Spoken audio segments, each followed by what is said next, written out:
This week, we have a movie that has been on the list since day one.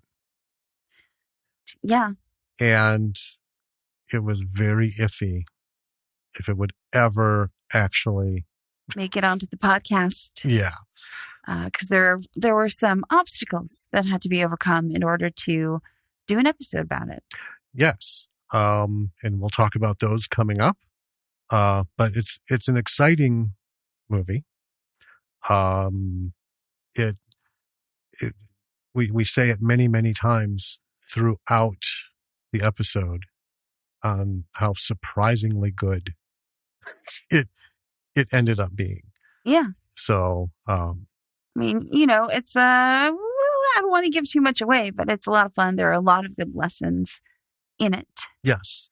And we go off on a huge tangent. So buckle in, folks, because this tangent takes you through Wisconsin folklore. We never go off on tangents. It is all 100% totally relevant to the movie. We all know that we do a little bit. But this is far, I mean, we get into it.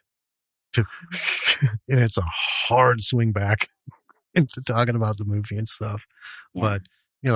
But, it is relevant. Mm-hmm. We just kind of get lost in our own folklore. Yeah, so just, sit back and let us regale you with, Wisconsin weird ass local folklore. Scanson. Yeah. Spoiler. Well, we can say Scanson. We can say whatever we want. Not that any of it is correct. That's true. And not that we do any of it lovingly. What? I like the state. I like this town. I don't want to live here. So. Yeah. Okay. Well, with that positive note, how about we dive into this episode for some good film? Are you sure? I'm sure. Are you really sure? I'm really sure. All right. Okay. Let's do it.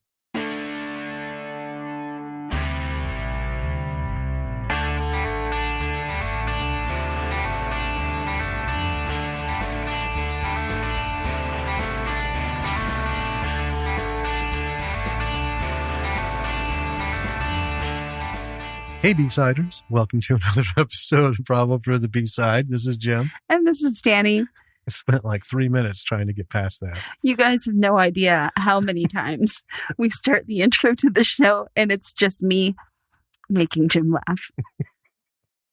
For several minutes. Well, I have to sit here in anticipation. I see you over the lid of your laptop, just your eyes staring me down. Oh, anyway, we have a movie. I have been waiting to do this one for a while. I'm aware. And a little bit after we intro it, I will explain why it's taken so long. Okay. Yeah. But it's been a great week. We've had, other than the ridiculously cold weather and a couple days where snowflakes fell. Yeah. In fact, elsewhere in the state, there was a 48-car pileup because of whiteout conditions. Crazy. It's the end of April. Jesus. Oh, it's just nuts. Jeez Louise. Yeah. And we had an excellent birthday party for the kid. Yeah, the first of two. Well, so last year was a COVID party, like so many others, because everyone was in quarantine, lockdown. Yeah. And we have restrictions and stuff, but she got to have a real people in person party this year with her friends. Yeah, wearing masks, seated apart, and But oh my God, have you ever seen a handful of kids so desperate for that social interaction? Oh gosh, yeah, it was fun to watch. But kind of sad because it's going to go on for a little while. Yeah. But we just couldn't stomach, and we knew that it would just devastate her to not have an in-person party. Right. Friends. And we had all the precautions. We sent out the invites. We sent a whole insert. We were going to be wearing Well, we did. We wore masks, wore gloves. Instead of cake, it was cupcakes. Everything was self-contained. We handed out, the pizza. They were spaced as they came down the table. Yes. And, everything was very up and up, hand sanitizer, the whole thing. Mm-hmm. But even with all that, it was great. I know she was head over heels, and so were her friends.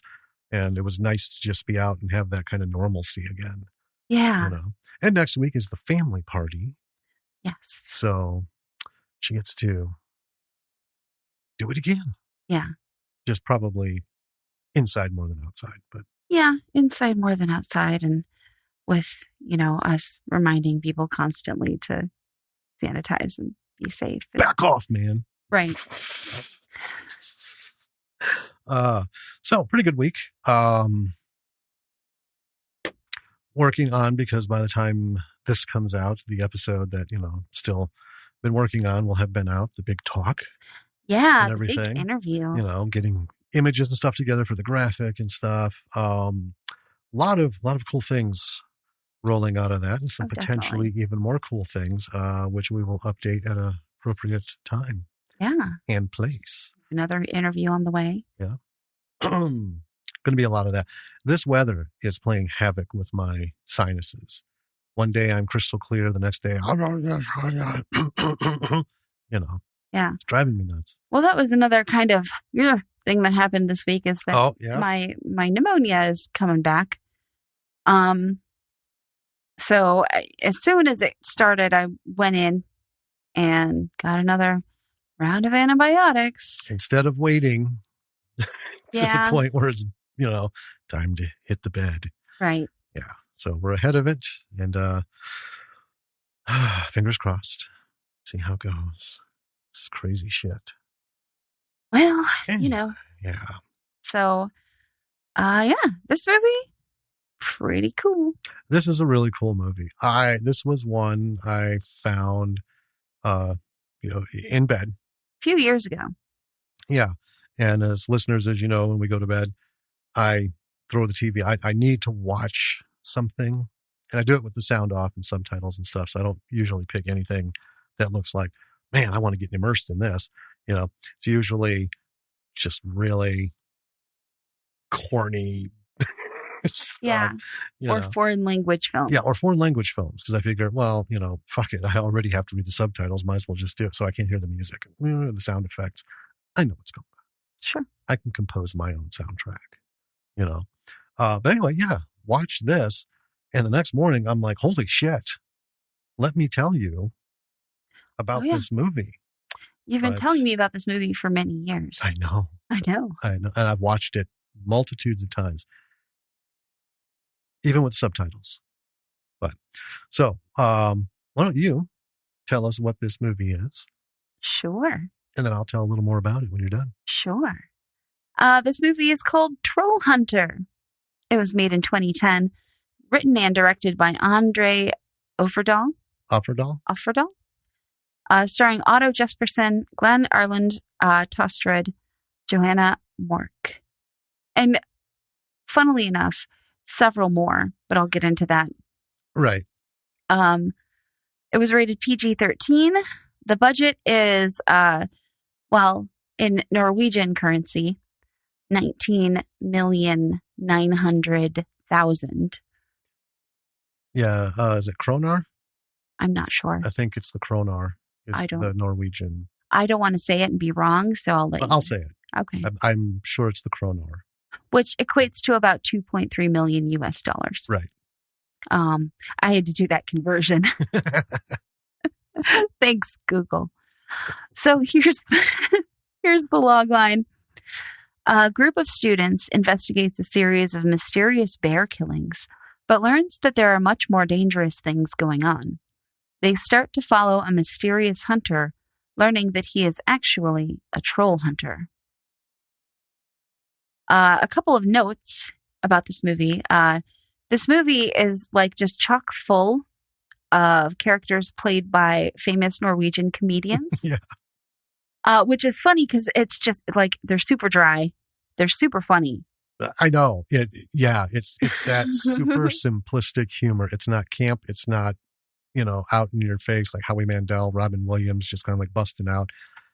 It's it's just genuinely flat ass button down funny. Yeah. So Otto Jesperson is the troll hunter. Knut Narum is the power plant supervisor. Robert Stoltenberg is the Polish bear supplier.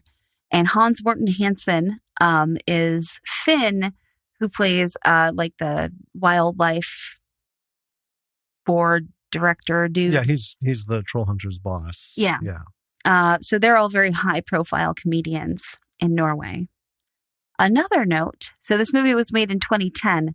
Summit Entertainment in the US bought the rights to produce an American remake before this film was actually released. Mm-hmm. But that was obviously over 10 years ago, and they have not released an American version of this.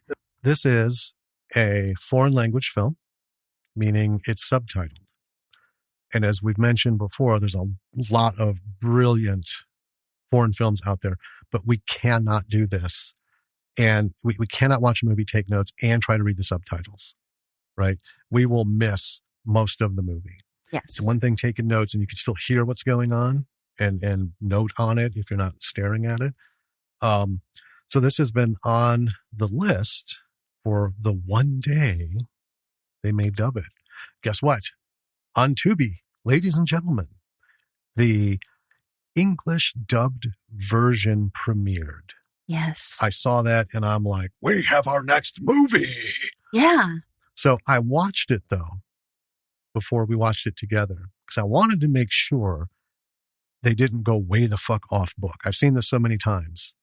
Like listening to them speak English, I could instantly tell if they're just like, what the fuck? That's not the conversation, because that happens. Oh, yeah. We've seen a lot of movies where we watch the dub version. We're like, no, wow. I will say this, and I demonstrated to you. So the English dub actors do a fairly decent job. The voice actors, I thought they did a really good job. There's still a few little things, but it's not as bad as some that we've seen. Oh my God. I can't remember. There was one I was watching. I don't know if it was a Korean, one of the South Korean ones. That I was getting to. Lupin on Netflix. Lupin, yes. The American or the English voice actors are real. Yeah, we've mentioned it. It is terrible. Oh my God, they all sound like they're on Quaaludes in some sort of like mental ward, and they're just this is the emotion. What? No, I'm angry. Oh, I'm so sad. That was horrible. I don't know where they got those people, but shit, I don't mind saying that they didn't fucking impress me with their skills. So finished watching it in French, with subtitles, so we could get like the emotion and shit. That's a drastically different view. Oh my gosh, yeah. This one they did good. But I will say the Trollhunter, okay, Hans, his dubbed voice is kind of gravelly like this, just kind of rough and tough, which is fine. But I really missed, if you, have a chance to see this, if you don't mind the subtitles and, you can keep up with it and stuff, see the original, because the real man's voice, Otto Jesperson, has this like James Earl Jones. I was just going to say he's like a Norwegian James Earl Jones. And I will say, I would love to see him do a stand-up set. My gosh. I know. We're going to start digging and see what we can find. But he is a big man, and he has this just deep voice that adds so much to that character and makes things even funnier. Oh, yeah. In certain aspects, Overall, though, not bad. Either version will be fine. They did a good job. They didn't go way out. There was just a couple sentence flow changes, simply because most subtitles follow, the actual, but when they do the dub, they kind of change it for grammatical reasons. Either or, folks. Either or. And I will say, this dubbed version also, it didn't handicap the rest of the film. We have seen, Lupin. Same thing. Where everything's in French. Well, when you do the English dub, right? The rest of the movie sound is muted. Yeah. Yeah. It's really weird. You can, try it, folks. Put it on, listen to it in French, and then, go ahead and change the audio to English dub. And the whole movie sounds like it went down like 5 volume levels. Yeah. It's really weird. And this is the thing. It's, we love foreign films. We watch a lot of foreign films and foreign shows. Yeah. Subtitled. Mm-hmm. And we're unable to do them for the show because it's hard to take notes and also read along. Yeah. All right. So that is why this thing has sat on the list for so long. And really excited about this. Did a good job. And you're going to find out just why this is such a fun film. Okay. Let's talk about this. Tell us. Bring us in. All right. So we have a story. We do. Okay. We start with some text on the screen explaining how the film company that's putting this out received some hard disks with 283 hours of film on them. Then we cut to some young people in a car, and it's a found footage style because they're making this documentary, right? And on the radio in the background, we hear some news about a bear running around in the woods. Before I go on, I just want to say that is how much I enjoyed this, because it's a found footage film, and we typically hate those. They're just awful. Most of the ones we've seen are terrible. This bad boy holds up. Well, here's the thing with found footage films. I feel like most of them are done in that style because it's a lazy take. You know what I'm saying? Like, I do. We don't have a lot of money. We can't really hire much of a crew. Let's just do a found footage thing. Right. No booms, no tripods, nothing. We're just not even like a Steadicam chest gear. We're just going to go with it, and we'll call it found footage style. Right. It's an artistic choice. No, it isn't. Right. But there are some, to which the found footage style is, I wouldn't say integral to the film, because I think pretty much any found footage film you could do in a not found footage style. Right. 99.999% of them. Right. But for this one, it works. And the thing about this one is that the young people in the car, they're a crew, right? Mm-hmm. And they have a cameraman. It's not just some kids with a camera. Right. So it isn't like shaky, except in some parts. I mean, he's doing his job. Well, he's a good cameraman. But when he stands still, it's, pretty much still, but he'll move, here and there, and you can tell it's not on a tripod. But it doesn't make me sick to watch. Right. And they have a sound person, the woman, which we'll get into. I was just thinking, a good example of Saving Private Ryan. Okay. So the opening scene of that, when they're storming the beach, it is not found footage style, but that camera is moving. It's very hectic movements. That adds to the excitement and the chaos of that moment of storming the beach. And that was awesome. If they had shot that today, somebody would have completely fucked it up like they did with the Third Bourne movie. Just doing it all. We're going to just do the whole thing shaky cam. Like some embedded videographer was with them and stuff. We're not going to get the later Mission Impossible movies. Yeah. Ugh. So anyway, this fits. It works. And I've seen it more than a dozen times.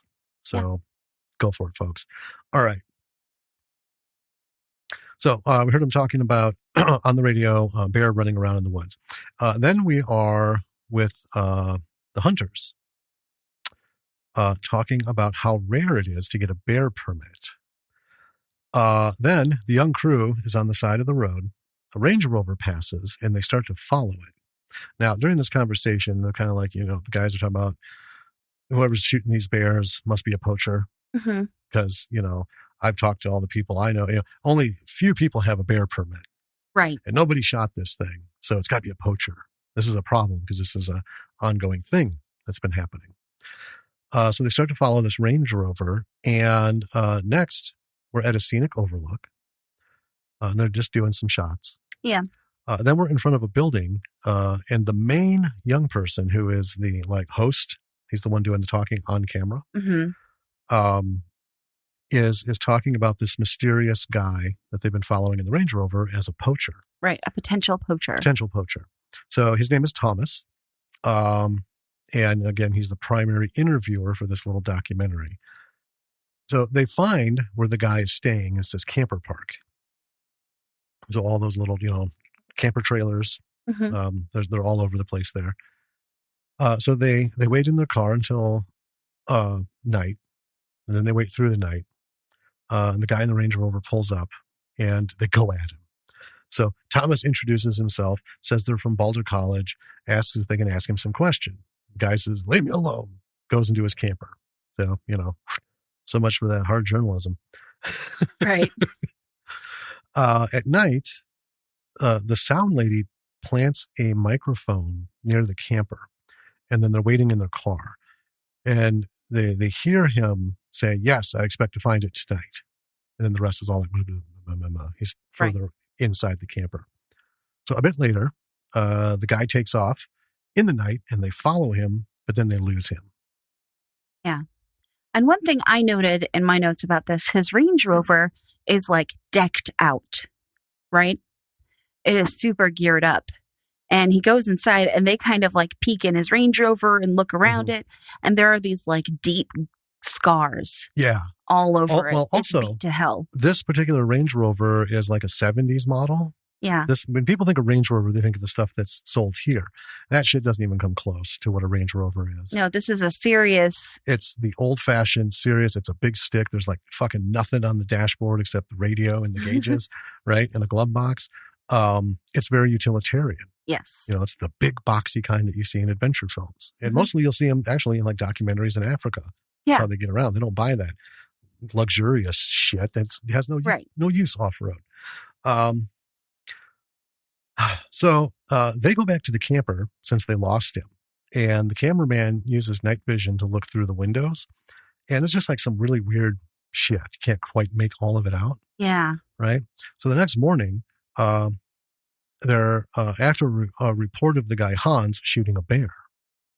So they get to where the bear is supposed to have been shot, and the guy's telling them he checked with every registered bear hunter, and no one shot the bear. Shot this one. Yeah, that's how few registered bear hunters there are. That like they all know each other. Yeah, it's like a 5-minute phone tree.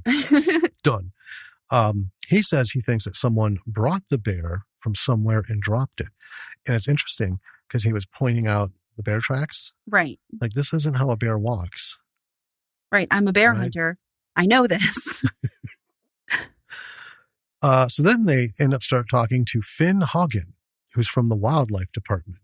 And he's discounting any questions that are thrown at him. Just kind of like leaves. Then they're back at the park and they're waiting for Hans. He heads out again with his camper this time. Yeah. Right? And his truck is all torn up on the one side. And of course, they follow him onto a ferry. And then on a long drive, he pulls over. When he pulls over, they film him from across a field, and he's dropping a car tire in the middle of a field. Yeah.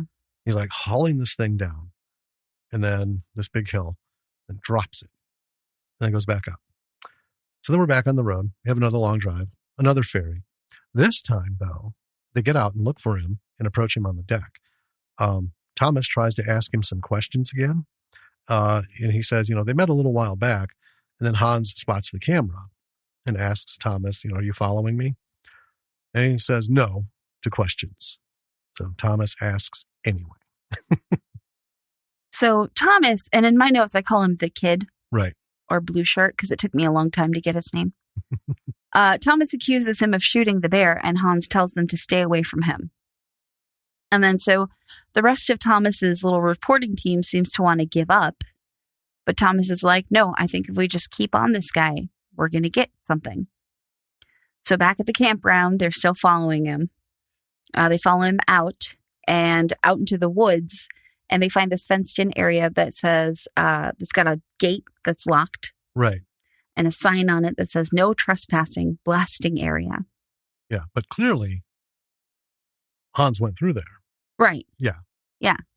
So they go through, they find a tire trail after it and follow it, and they find Hans's truck. So then they kind of follow a trail that they think is his through the woods. And I'm like, this is very stable for found footage Mm-hmm. because they have this, they're trying to make a documentary, right? It's really impressive, even like walking through the woods. And then in the woods, we see kind of in the distance, we hear some like growling sounds. And they make a comment like, oh, that must be the bear. Right. And then there's like a whole bunch of flashing lights. Yeah, off in the distance, like there's a little hill, Mm-hmm. and just on the other side. So then Hans, after a while, is running down and he yells at them. And I couldn't make out what he said at the time. Troll! Well, yeah, I was going to get to that. Okay. You spoiled it. You did. I was building up to it. I'm sorry. This is a storytelling exercise. It's okay. So he comes down and he yells something that we can't make out. That I couldn't make out. And the kids just scatter. And then there's some more lights, and Hans leads them out of the woods back to his car. And Thomas was bitten by something. And Hans is like, they're kind of like out by the car regrouping. Mm-hmm. And Hans keeps watch for a while, and then he helps bandage up Thomas. And they ask Hans why he yelled troll. See, this is where I was getting to that. Okay. Troll! As he came running back through earlier. You need to clue me in on these things, though, because you said I didn't catch it. Well, I caught it, so I was helping you. Thanks. So, they ask him why he yelled that, and he doesn't really say anything. He offers to give them a ride to their car, and they drive through the woods, and they get to their car, which is like smashed, totaled. It's on its side. The tires are missing off of the car, and it's covered in this goop. Yeah. So they're like, what the fuck? So he decides to give them a ride back, because he can't just leave them in the woods. And they keep asking him about the trolls. And he is like, well, there's trolls. And they don't believe him because trolls are, they're imaginary. They're fairy stories that you tell kids to scare them and make them not go into the woods alone. And they're kind of laughing at him. And Hans doesn't think it's very funny. And he asks Thomas, like, you were bitten. Why do you think it was a bear that bit you? And then he stops the car for a moment before continuing on. Like he stops and he's like reflecting on something. Mm-hmm. So they thank him for letting them hitch a ride, and they ask if they can join him and film what he does. If you really hunt trolls, can we tag along with you and catch it on film? Yeah. And he says, well, okay. But I need to lay down some ground rules. You guys do what I say no matter what. Yep. It is. 0 questions. Right. So back at the campground, Thomas is like admiring his wound. Because he's like, this looks pretty rad, right? Thinking this is going to look good for the ladies. Right. Rough and tough. Yeah. I'm going to have a cool scar. So this is just before it's time for them to head out with Hans again. And they go to Hans, and before he lets them in, he asks if any of them are religious, right? Do any of you believe in God or Jesus Christ? Right. And the cameraman kind of laughs, and he's like, well, because they can smell the blood of a Christian man. And Hans doesn't really say anything. But they all say that they're not. So they get to the woods again. Hans tells them to go to the creek and wash their bodies. And then he pulls out this like wad of, looks like lard and hair and nastiness.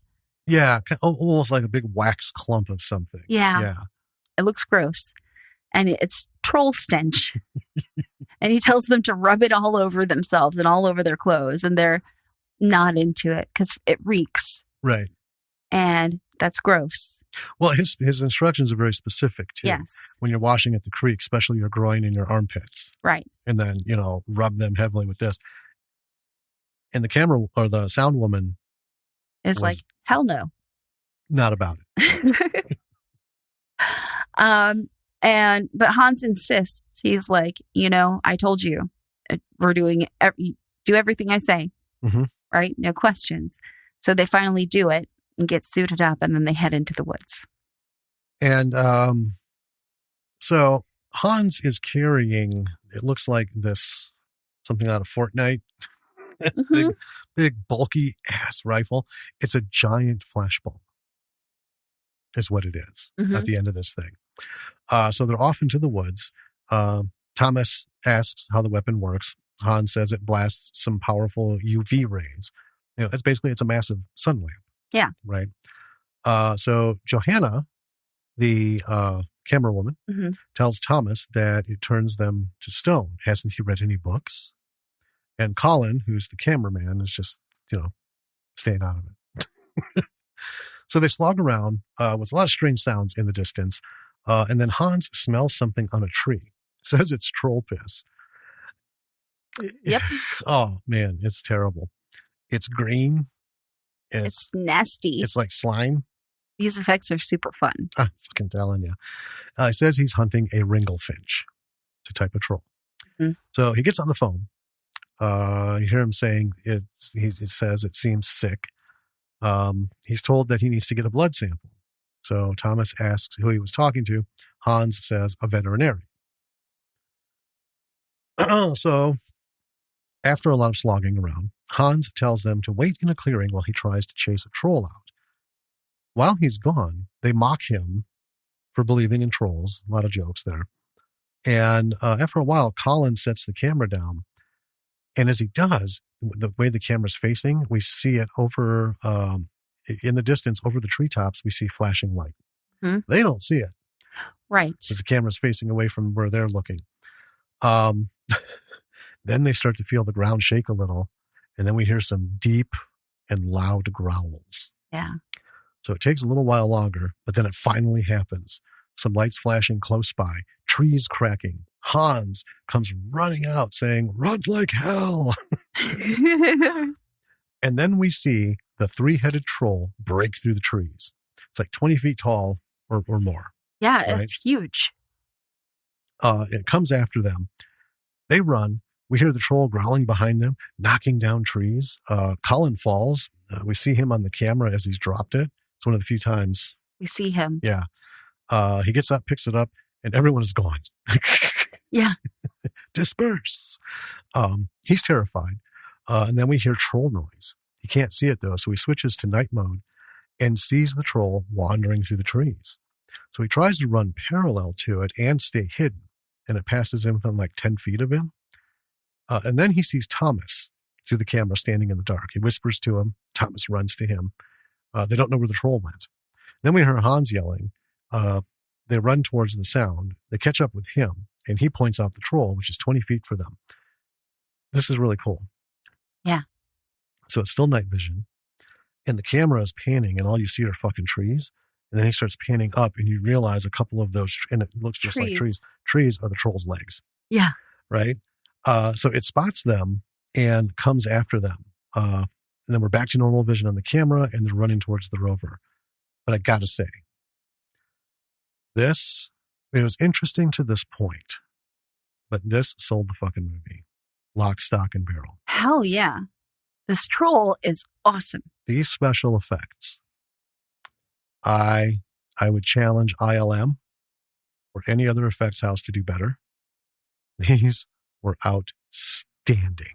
Yes. And for $2.5 million, I mean, Bubba Hotep was $5 million. Right. Right? We didn't get anything like this. We got some cool practical effects and, rockin' mummy, but these were awesome. And everything worked. The trees breaking. Yeah. This was so heavily coordinated. And then these goddamn trolls. This is obviously it's Trollhunter, so it's no spoiler. It's the first of many. But this fucking thing looked wonderful. It did. I just want to say that. That is the whole reason this movie rocks. So they get to the truck, and Hans tells them to get behind the car. And the troll comes out, and it's sniffing, like all three of its heads are.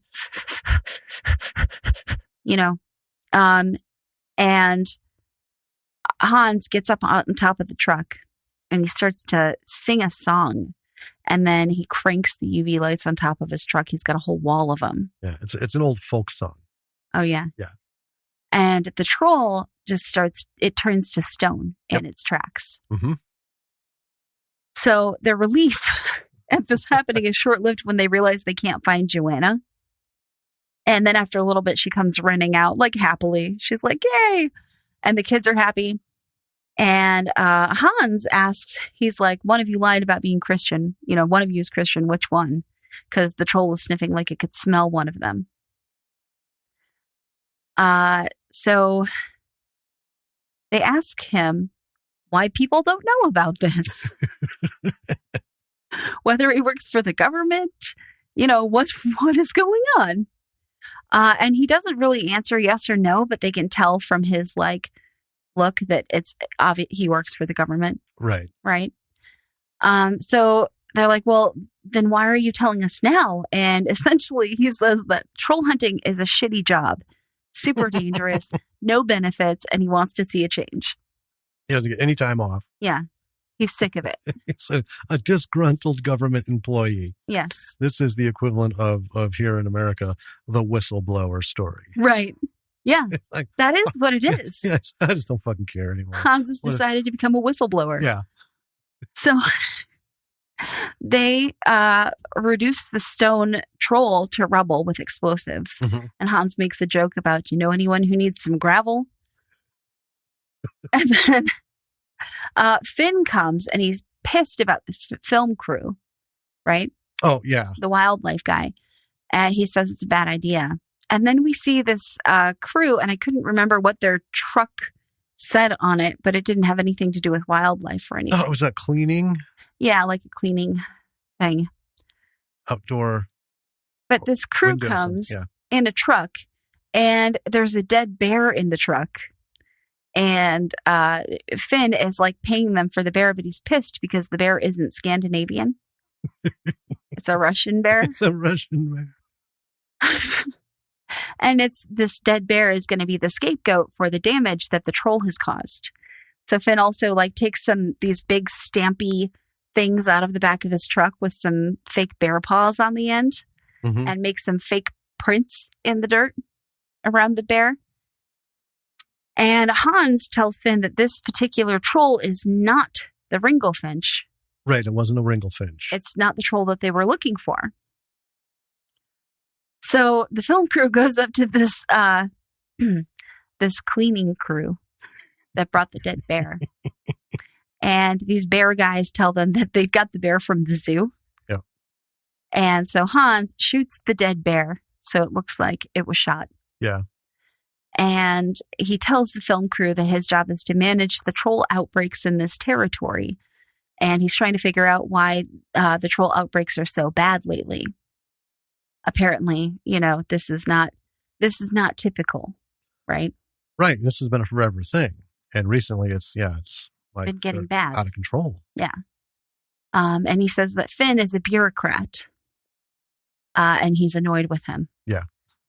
And the kids are telling Hans that he's a hero. And he's like, no, it's just dirty work. It's filthy, dirty cleanup work. Yeah.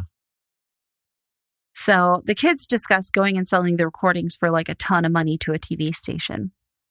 So they're following Hans around. He takes them out for breakfast. We learn that he works for the TSS, which is the Troll Security Service. And at breakfast, I find this hilarious. Hans is eating 3 full plates of breakfast food. Clearly, this guy burns a lot of calories. He's just shoveling it in while he's talking to them. And Thomas says that he isn't hungry and he feels dizzy. He's not feeling very well. Right. Oh, well, and he does explain to them, though, the paperwork. Yes. And he's got to fill out all this paperwork every fucking time he does something. Yeah. Engages a troll. Yeah.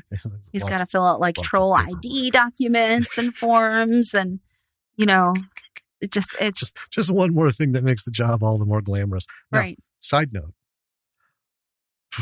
Made me tingle a little bit seeing that thick fucking folder of paperwork. I was like, oh, I'd be all over that shit. Anyway.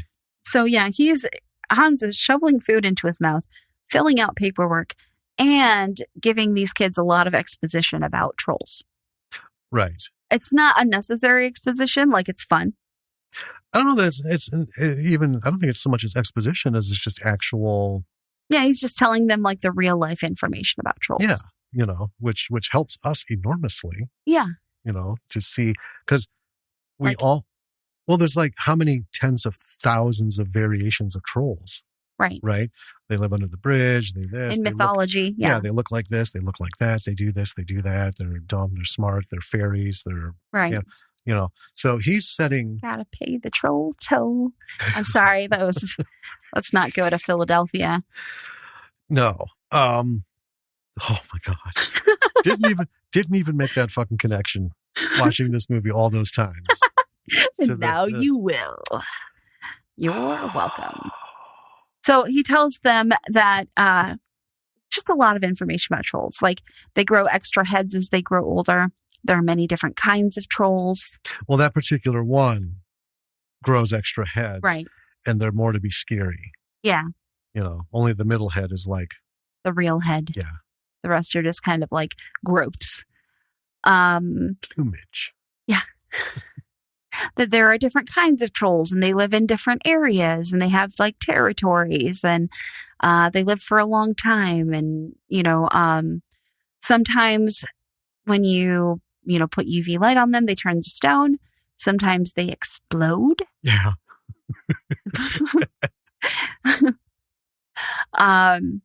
So, and also importantly, he used to be a Navy Ranger and he is the only troll hunter in Norway.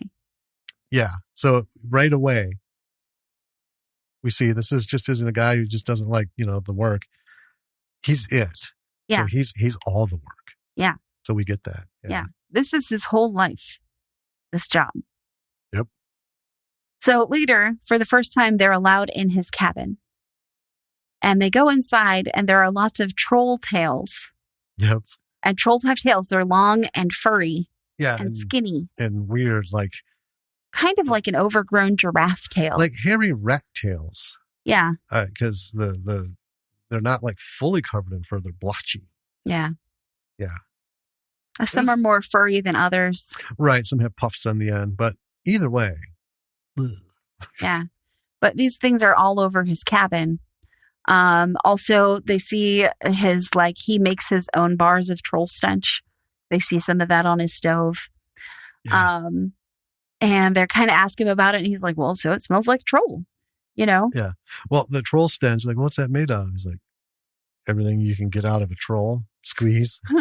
Everything you can squeeze out of a troll. Yeah. And also, he sleeps under tanning lights. Yeah, the whole thing is UV inside. Yeah, all of the lights are UV. And they're like, isn't that dangerous? And he's like, I use a lot of sunscreen. So they cut to a bottle of SPF 50. Well, like 6 bottles. Yeah. Sitting there. So they decide to set out to find the troll that they were originally looking for. The Ringlefinch. Yeah. So then they're off. And on the radio, again, we have some information, this time about 2 German tourists who were attacked by a bear. Okay. So they were torn apart, all this thing. So Hans is off to find the Ringlefinch with them, and because he still needs to collect the blood. They're in tow. We have several shots of them along the way as he hunts. Finally, they're on foot. Hans is trotting along. And in one spot, he sets a trap, or he finds a trap that he set. It's not sprung, but the bait is gone. So got crafty. So he starts to pour concrete and charcoal on the trap. He puts like a lovely little square of concrete, and then pours a bag of charcoal on top of it. He says it's a deadly combination. I guess. Like rat poison? I guess. Or I just maybe, alluring. Right. So we're back on the road. End up at the camper park. A day or so later, Thomas is telling us Hans thinks he's found the Ringlefinch trail, finally. So they're off. They set up at a carcass scene. Yeah. So again, we have a bear, right? that's been shot by hunters or something. This is hilarious. This is where and Finn is there talking to the press saying it's a Russian bear. So we got another Russian bear. And it's hilarious because he shows them under the bridge. There's all these entrails and shit in the pile. And he's like, yeah, they store their food under the bridge. That's what Russian bears do. That's what Russian bears do. It's just piles of meat and guts. So then the crew is looking at the tracks, and the bear's right and left foot are reversed. Yes. Right on the front. So they start asking Finn, what's wrong with this bear? His feet are backwards. And Finn just walks to his car, gets in, and speeds off. Yes. And this always tickles me because he's just like shoulders hunched up around his neck, and he just gets in there, doesn't even look back. So now it's night.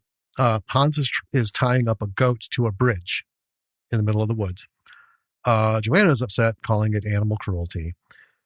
Then Hans sets out another one, and Thomas is like, it's okay. He'll be okay. He just, it's just bait. He'll be all right. And he sets up a second one. And I thought, nobody's going to be okay. Thomas is trying to get Colin to get closer, and Colin is fine using the zoom. He makes that very clear. Colin's good out here. Yeah. He's like, I'm good out here. I've got the zoom. This works. Ultimately, though, they do get a little bit closer. Now there are 3 goats on the bridge. This is a little joke. The 3 billy goats gruff. Yeah. Yeah. So Hans says the troll is here and sets off to the bridge. Now, in the distance, we see a massive arm reach up and grab the goat. Yeah. Again, fucking magnificent effects. Then the camera goes into night mode, and we see the troll eating the goat. They catch up to... I did it. I don't think we heard it. The silent boop. I could do some Foley work for your boop. Oh, I don't think we need to do that. All right. Moment is gone. So when they catch up to Hans, this is I fucking love this. I love this movie. So Hans is dressed in makeshift armor. It's like, and then So it's like someone made some knight's armor out of like a bunch of metal buckets. Well, it reminded me of what we used to do as kids with the jousting, sure. The garbage can lids, and we'd get tin snips and cut, aluminum garbage cans in half and strap the front to us like armor and stuff. So this looks like that, but only like heavier metal, right? Like really thick metal, yeah. Right? But yeah, make no mistake, this doesn't look like a hero's set of armor, right? Where it's like handmade, but it looks janky as shit. Yes. He's got this big fucking metal bucket on his head, and I just love it when he just rolls up and then he kind of just like pauses for a second and says, I hate this. Yeah. And he gets this giant syringe. Yeah, he's got this big syringe that they played. Thomas was playing with it earlier. Yeah. When he said we have to get blood. He's like, this is the syringe? And it is. The thing is what, like 3.5 feet?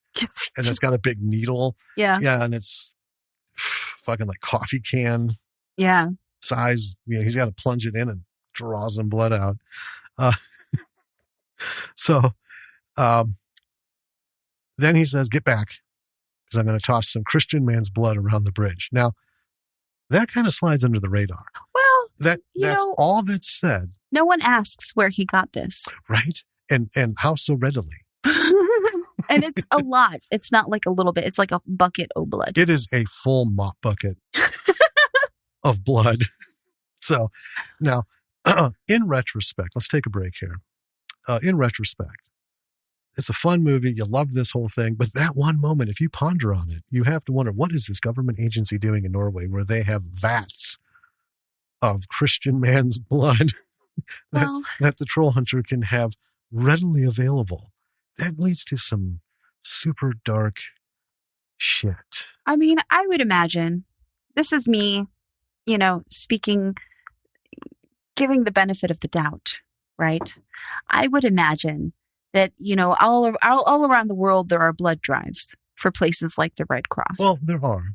And a lot of times, like churches and organizations will set up blood drives. And, a lot of that comes from their I get that. congregation. But see, there's no record of who that comes from. Right. It's all anonymous. And I don't think they would take that chance. There's records of who blood comes from. They have to be able to trace it. Take it from me. There's a lot of people who go to church who you don't have to worry about them suffering from Christian man's blood syndrome. I don't think they would. I think it's a little bit more nefarious than that. They got to be like dead on. I'm telling you, that was dark shit when you stop and think about it. And it's just so casual, right? It's like, oh man, I can't wait. I'm going to go down to the store and get some Twinkies and stuff. And I'm going to kill your grandmother. And then, I'm going to go get some lotto tickets and then we'll be off to the show. And you're just like, okay. You know what I want to see? And then it hits you later. Wait, what? Grandma? You know what I want to see? I want to see the requisition form that Hans had to fill out to get some Christian man's blood. There's paperwork. Yeah. That's what I'm talking about. How do they get this blood? Anyway. So let's so that's dark. That's like the darkest shit in the movie. And it's so glossed over. First few times I never even till one time no, yeah, that is a fucking bucket full of blood. What in the hell? It's not like he poked his finger and, waved it around. It's not like a blood donation bag either. It's just a straight up bucket. It's a straight up bucket. So anyway, he gets on the bridge. He starts throwing the blood around. He lets the other goats loose. And then a troll arm reaches to the bridge. And it's great. It's like, boom. Where's the other goat? Boom, boom, boom, boom, boom, boom, boom. Like when we reach for stuff on a shelf. Yeah. Where is it? Fuck. And then it slaps back down. And then it does. And then the troll finally comes out and onto the bridge. And it lumbers towards Hans. And this troll they all look so goddamn cool. Yeah. Hans tries to stab it with the giant syringe. And it is hilarious. We thought the whole Hulk thing. Oh, Hulk tossing Loki around? Yeah. Or when he just like, bam, to the side, punches someone out of frame. We think that stuff's... God. Yeah. We think that shit's funny. This was hilarious. The troll just wham, and it's so quick. It just fucking slams him into the side of the bridge. It picks him up, and then it sticks him in his mouth and tries to bite him. You just see him, but the armor is protecting him. Like clank, clank, clank, clank. Yeah. So pissed off, it throws him down, and then it jumps off the bridge. And then the crew runs out to Hans, who is out cold. So they help him up. He starts groaning. And then we hear the troll under the bridge just going apeshit. Yeah. It's furious. So Hans, the tough motherfucker that he is, with syringe in hand, treks down under the bridge. In his getup still. We don't see what happens, but we hear it. There's a lot of flashing of lights, and the troll explodes. Yes. Sending troll bits everywhere. And they're just off to the side of the bridge, right? They're debating whether or not to go down. And they can't, and it just comes flying up, covering them. Yes. With and troll whatever. Viscera. Yeah, troll stuff. And then we see Thomas look into the camera. Now we know some trolls explode. So anyway, Hans is fine, just a little sore. Thomas is sitting next to him, laughing, saying, "This is ridiculous." So we're next to a troll hunter. This is ridiculous. Then they're in the car with the blood sample. So he did get it before everything popped. So they arrive at a veterinarian's office, and her name is Hilda. She's a little weirded out by the camera crew. And we get the sense her and Hans obviously have been working together for years. Yeah. There's kind of a little... They're close. Little attraction there. So after analyzing the blood, she determines that the troll is missing some red blood cells. Okay? Well, it means we're going to have to do a deeper dig into this. Right. She gives an interview because Hans says it's okay. He'll take responsibility. So she does give an interview and explains how trolls can't convert vitamin D into calcium. And that's why UV light makes them explode, or when they get older, they turn to stone. Yeah. And Hild, she seems sympathetic to trolls. Well, yeah, it's very painful. Yeah. The young ones explode because the gas builds up in their stomach, like, instantly. And then the older ones, they can't, that doesn't happen. So yeah, everything just calcifies. Yeah. But yeah, she's, really upset that they have to experience that, and on its face, I mean, yeah, they're trolls, but they don't want them to suffer. Right. For no reason. So Hans and Hilda hug as he leaves, and they're back on the road. So we're back in Hans's trailer, and we see that Hans collects troll information from the local newspapers. And he tells the kids that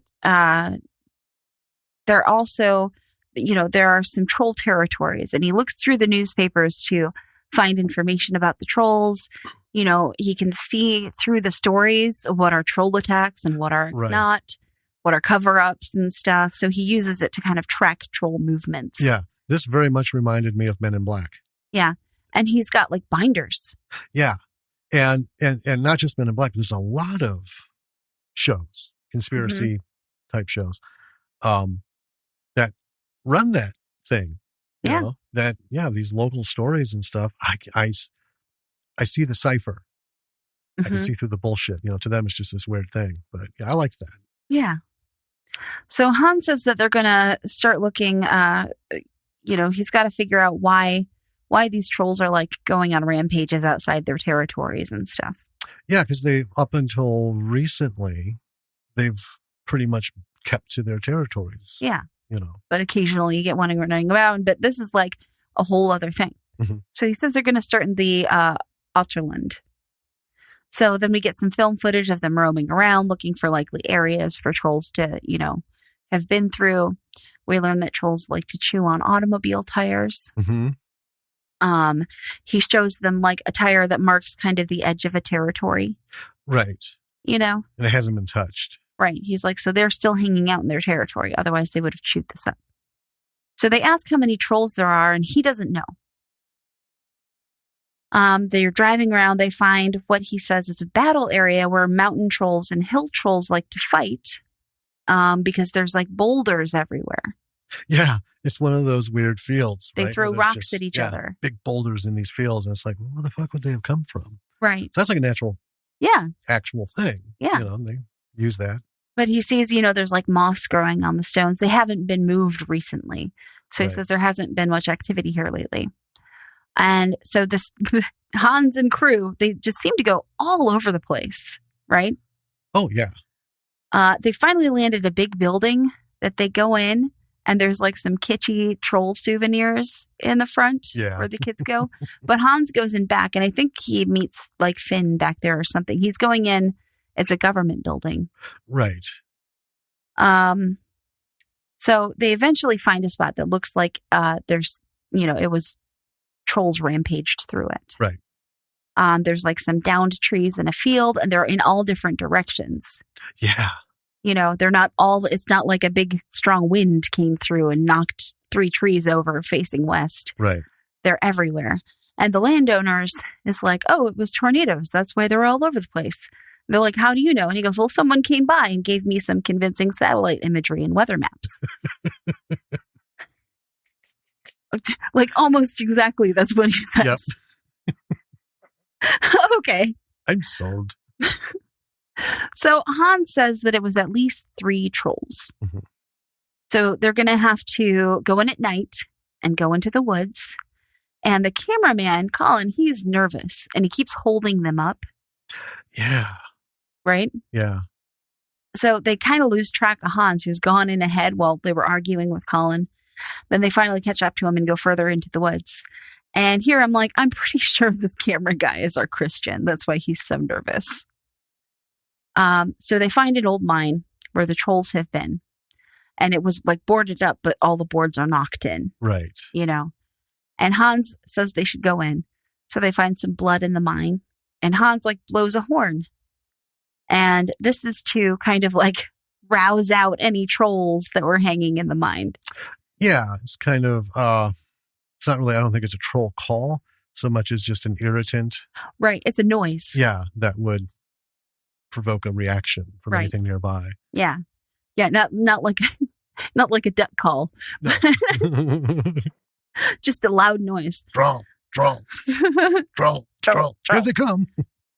So he determines that no trolls come out. He's like, well, they're not in here. Let's go further in. And Colin is even more nervous.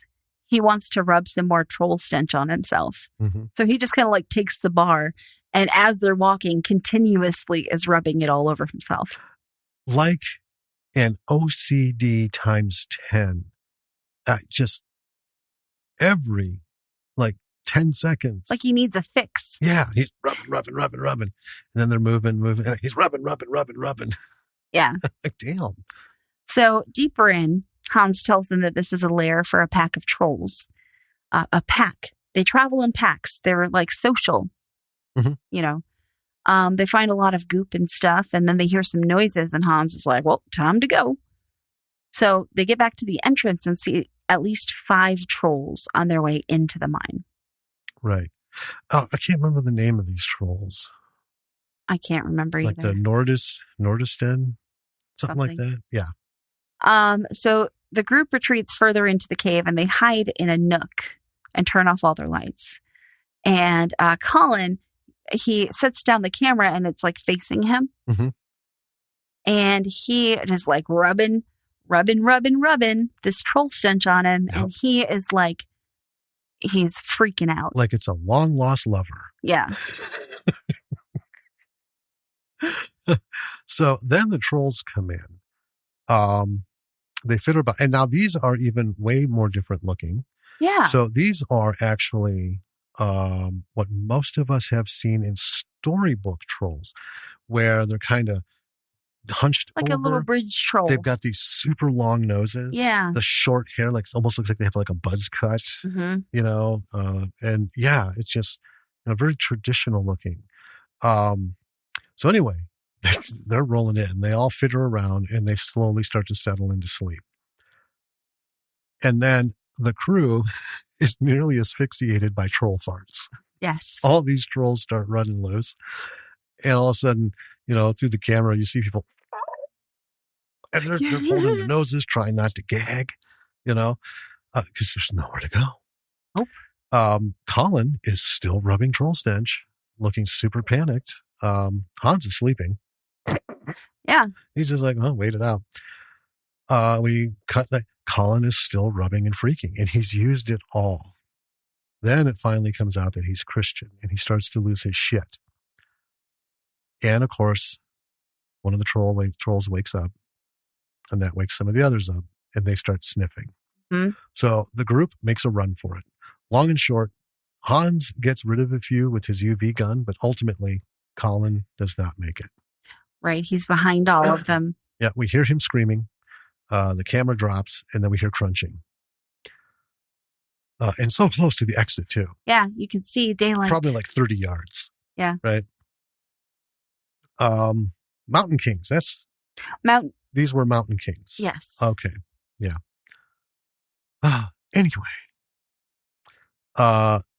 Anyway, we later see Joanna turning on the camera on the ground. The lens is broken.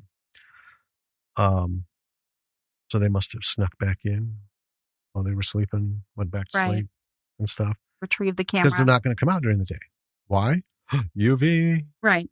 So Hans says that, they're Mountain Kings. He's going to have to go back later to finish them off. Thomas is crying, asking why Colin didn't just say he was Christian. Hans has to get someplace. Says he can give the kids a ride back. If they want to call it quits, he'll understand. So at Hans's camper, Finn is there. He was looking for the recordings. Yeah, he was like digging through Hans's camper. Yeah, Hans wasn't about it. And Joanna is guerrilla filming with the broken camera. Yeah. It's like, turn that off. She says, it's not on. Look, it's broken. Asking him questions, but he won't answer. After some arguing, Finn leaves again. Thomas and Joanna want to keep going. So now we're at a train station, and they're waiting for their new camera woman, Mika. So she gets there, and they ask if she's religious. She goes, you're Muslim, right? She says, yeah. And then they ask Hans, is that okay? Says, I don't know. So then they're off. And in the car, they are trying to bring Mika up to speed. And I just want to break away another quick second. What a fucking mindfuck that would be. I mean, can you imagine? Right? You know, she's given her credentials. She worked for some like BBC. Well, I think they got her division there on the premise that they were going to film some like buffalo or something. Something, yeah, some wildlife thing kind of thing. But she's good at what she does. She's not just like, you know, hey, sure, I'll take a paying job. She's got a career. Right. You know, she's all serious about this shit. And then they start dropping this troll shit on you. Oh, man. Okay. So, she's just not taking it in. They pull over and, then we see Hans fitting the rover with spikes and you just, he's like Mad Maxing this rover. Yeah. Death Race 2000. Yeah. Mad Max tearing the Road Warrior, just spiking this bitch out. Then they come to a place where several acres have had trees knocked down. He says it's a Jotnar. They're 200 feet tall. They're the biggest. Yeah. Mika is calling bullshit. They're back on the road, and then they're going back to where the snow is. They come to a place where Hans says what looks like massive power lines, and we all seen them, those giant power lines going through the wilderness, right? That's how we get power across the country. But he says they're actually just electric fences. So they go to a nearby power company to ask if there have been any issues with the power lines. They show them on a map where several hundred meters of power lines were knocked down. And it's funny, while they were there, Thomas asks, where does this power go? He says, well, it goes through the lines, the power plant guy. Yeah. And it goes in a big circle. Yeah. Starts at the station, goes around and back to the stern. And he's like, but it just goes in a circle. I mean, it doesn't go anywhere. You don't find that strange? The guy's like, no. Anyway, so we're back on the road, on the way to find the Jotnar. They end up at a TSS cabin out in the middle of nowhere for the night to wait. It's a nice little cabin. Yeah. No electricity. But, you know, at one point we see Hans lifting his shirt. He's got terrible scars on his back. So was it from his military days, or was that some troll shit that happened to him? It had to have been troll shit. It was troll stuff. So Hans gives us a recounting of why he doesn't like going into troll territory. In short, there was a time where he was forced to clear out an area. A territory. And it was a massacre, he said, so that buildings could be put up. So we learned that trolls are actually on like little nature preserves. Right. These areas have been set aside for the trolls. Yeah. But someone wanted to build something there, so he had to go in and wipe out all these innocent animals, creatures.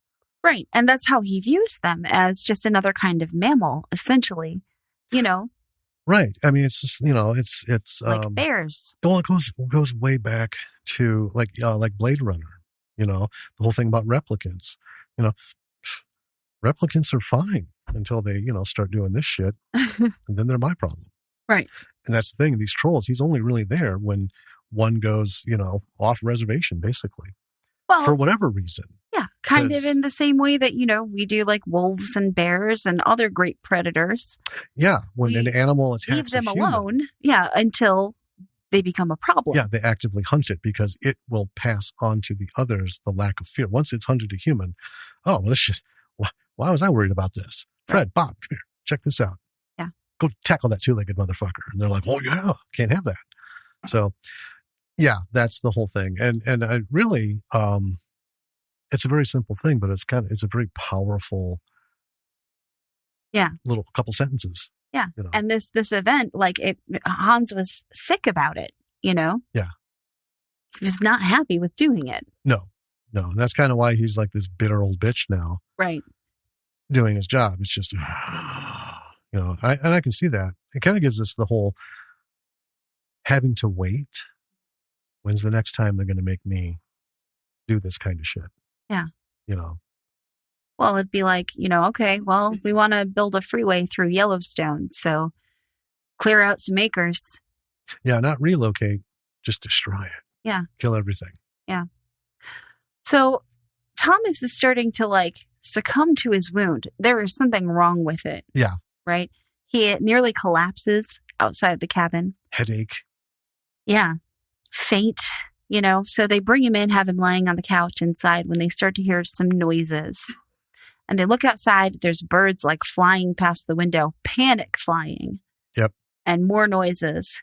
So Thomas and everyone else gets up to go outside to investigate. Hans is starting to get the light on top of his truck ready. He's got like a spotlight. Oh, it's this huge array. Yeah. Yeah. So his phone rings and it's the vet saying that the troll had rabies.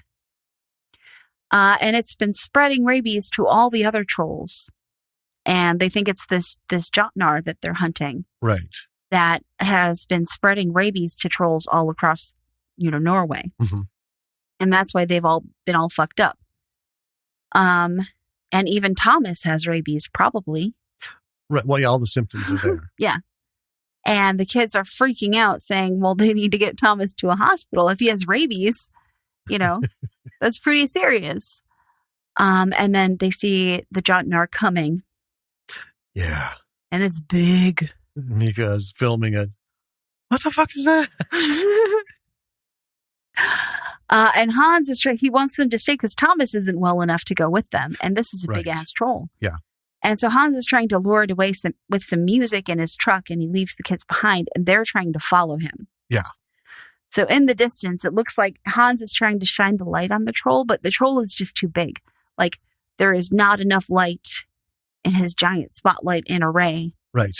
And also his light is flickering. He doesn't have enough power for it. Mm-hmm. So they catch up to Hans, who tells them that he has to wear out the troll first. It needs more doses of UV light before it drops. Mm-hmm. But this troll definitely has rabies. And you look up at it, and it does have like a little foam around its mouth. Yeah. And it's a cool looking troll, too. God damn, it is. So now they're driving, and randomly they find this guy running in the road and pick him up. Yeah. And that doesn't really go anywhere. Well. But the guy's running from the troll, and he's like, what the fuck is going on? Well, that's what kind of does it. Yeah. It's the turning point there. Yeah. And the troll is just like on top of them, basically. So they're driving between its feet, and as it's running along with them, and there's a couple of close run-ins with the feet, and then a hand comes down, a giant hand, and swipes the truck and pushes it over. Right. Yeah, that guy is basically what slowed them down to allow the Jotnar to get closer. Yeah. They're doing pretty good. Myself, like so many other instances in life, I want to help those in need. I'm compassionate. I'm empathetic. I'm sympathetic. But if I'm running from a 200-foot tall troll, you're on your own, motherfucker. Sorry. Gots to go. Yeah. So now Hans is on the phone. The crew is disoriented. Jotnar is in the near distance. Hans equips himself and goes to give the Jotnar the finishing blow. On foot. On foot with his big Fortnite UV gun. We then see him in the distance facing off against the Jotnar. But it's not the UV gun. It's like a UV bazooka. He shoots something into it. Yeah. It hits and the Jotnar turns to stone. And the Hans heads away towards the Jotnar and vanishes over a hill. Then we see the crew walking along the road. They see some vehicles coming. It's Finn and others. From the TSS, From presumably. The TSS, yeah. Or Wildlife Brigade, whatever. Joanna and Thomas, with the camera, make a run for it. And then people are chasing them. Joanna goes down. Thomas keeps going. He sees a truck coming. It's a semi. It honks, and then the screen goes blank. And then we have text on the screen as it goes black, and it says, the footage ends here. There was no body found in the mine. The teenagers from the film vanished without a trace. Anyone with information is encouraged to contact the police. Now, are we going to talk about that little end clip? A little like Avengers end scene with the Prime Minister? Oh, yeah. There, there's actually more text. The government, has claimed this and that, has denied the existence of trolls, except for during Prime Minister so-and-so's press conference. And it was funny as hell. So we see the Prime Minister talking, right? And then it pans out and we see Finn next to him, right? Just kind of sitting there a little bit off to the side. And I can't remember what the question was they asked, but they were talking about why they had to build so many power lines. Like, oh yeah, the power lines and this and that and that and this. And he's like, because it's important for an expansion and this and that. And Norway has trolls. And Finn's head snaps over and looks. And then he's like, the Prime Minister just keeps going. And that was it. Right. So, and then that's the end of the movie. All right. Let's talk this movie. Yeah. I know you have lots of thoughts. I have so many thoughts, but I think the easiest thing to say is this is a massive example of, now, again, I haven't done the research, so I don't know if special effects run cheaper, right, in Norway. Mm-hmm. Like it's just cheaper to have these high-level effects than it is here. I don't know the workings of that, but for $2.5 million US, Jesus Christ, I'm telling you, it's more real than most of the shit we've seen in the last few years. This is like, and I won't even say like Avengers, Endgame and stuff real, because I'm sorry, 60% of all the CGI in the Marvel movies looks so fucking fake. It doesn't mix. It's detailed and intricate. And if it were Final Fantasy cutscene, I'd be like, God damn. I expect more. That we've talked about, CGI ruins perception of reality. Most of it just doesn't look real or believable, right? These looked great. Yeah. God damn. And the funny thing is, it's the film is clear, right? Mm-hmm. But we do get a lot of like distant shots. Like these aren't high-powered movie cameras they're using. So we're not shooting something a mile away in fog, right? It has the appropriate amount of blur, lack of definition. Yeah. Not like, Jesus Christ, what's going on? It just looks natural. Everything about this film looked natural, from the trolls to the physical environments. Yeah, to their practical effects, like the troll tails and the tails and the goo and the way the car was on its side with all the shit smothered over it and the tires. It was really well done. Yeah. I mean, and like I said, it sold me so much that I've watched it over and over and over, because it's also a nice, evenly paced story. Yeah. That's my thing. Lesson number one, I guess, is you can get killer effects. Shop around. Oh, yeah. Shop around. Don't let it stop you. Right. Because this is a small film. Yeah. It's not a gigantic story. We don't have this whole thing. It takes place in within 2 weeks? Something like that, yeah. Because we don't have a clear definition, like how long have they been waiting fucking around? Right. For something to come up. They're here, they're there, they're here, they're driving, they're not, they're here, they're there. So I'd say, this is like a 2-week period where this is all happening. I don't know, it's just awesome. I think it's a super simple concept that works great. And these effects, I'd put them up against anything. If this was a US released, I'd be asking, because if this is indie or B movie, why doesn't it have a nomination for effects? Why do effects nominations always have to be these big space operas and epic, like, Lord of the Rings and stuff? Why can't it be something that's so fucking real? You're looking at it thinking, damn. Right. That is top-notch shit. Yeah. And so I guess the one thing that I found really charming about this movie is that, really just the mythos around trolls itself. Yeah. So in the US, trolls are not like, they're barely there as far as, like fairy stories go. We have other things, right? Yeah. And we don't need to get into them, but it's like, you don't see a whole lot of troll movies, right? there's occasionally trolls in movies. There's the movie Troll 2. Well, if I may, there's also Troll. Troll, yeah. And Troll 2, which has nothing to do with the other one. Yeah. And also doesn't have a lot to do with trolls, to be honest. Well, not Troll 2, for sure. Yeah. And a lot of troll-related movies here. Right. Like I remember when I was a kid, there was one animated movie that was about a troll, and I can't even remember what it was. Was it Three Billy Goats Gruff animated movie? No.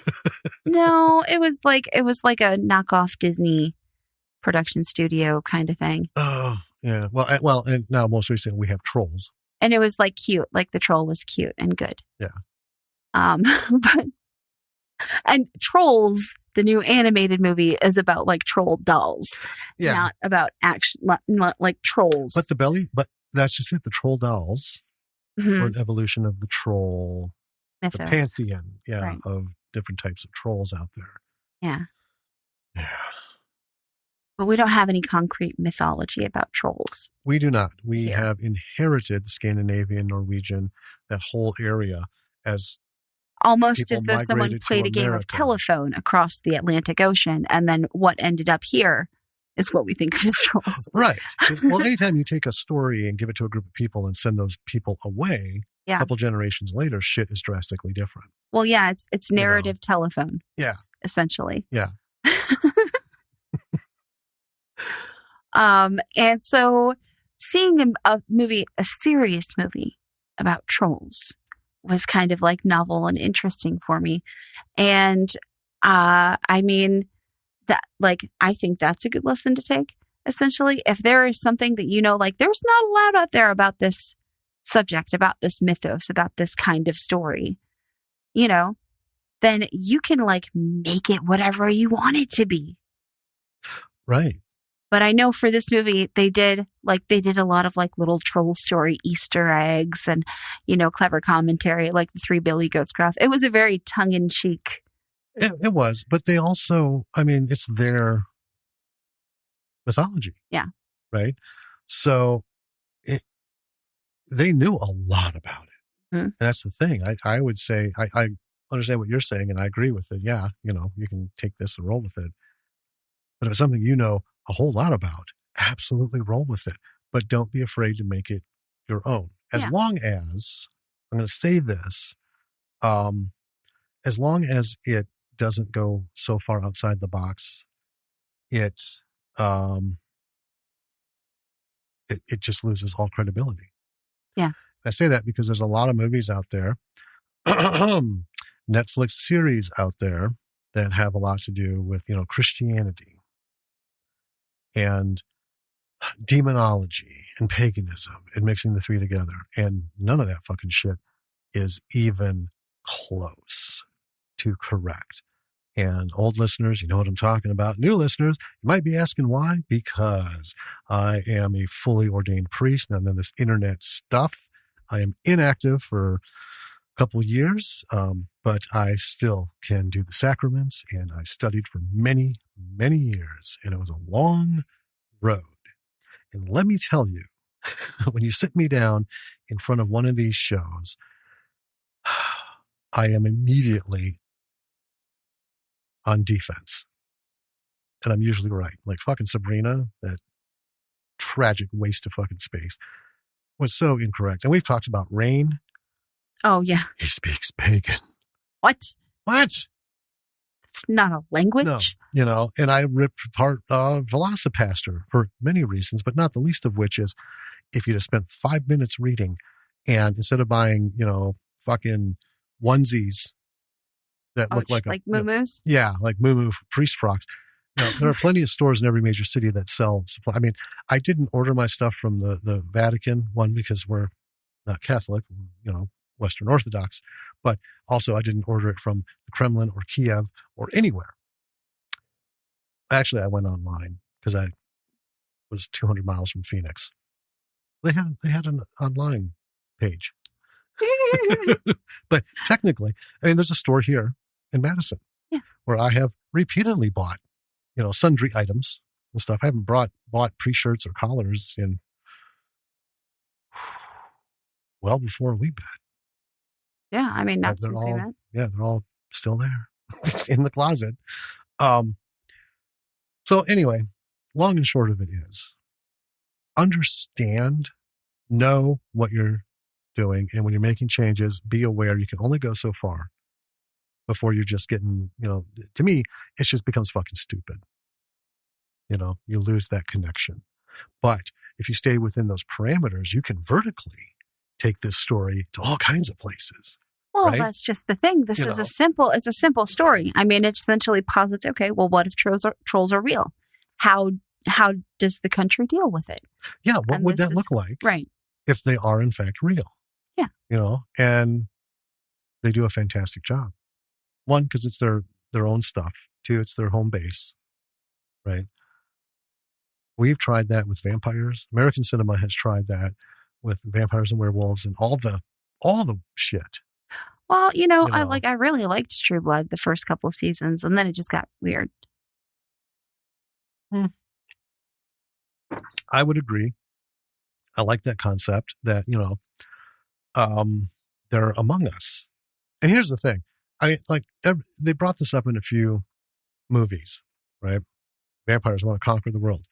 Well, then you're going to fucking die because you have to feed. Sure. Vampires have to feed. They can die. You can go to ground, in Anne Rice books. You can do all this stuff, but you've got to have some blood. And when you kill everything with blood and all you got left is you're done, man.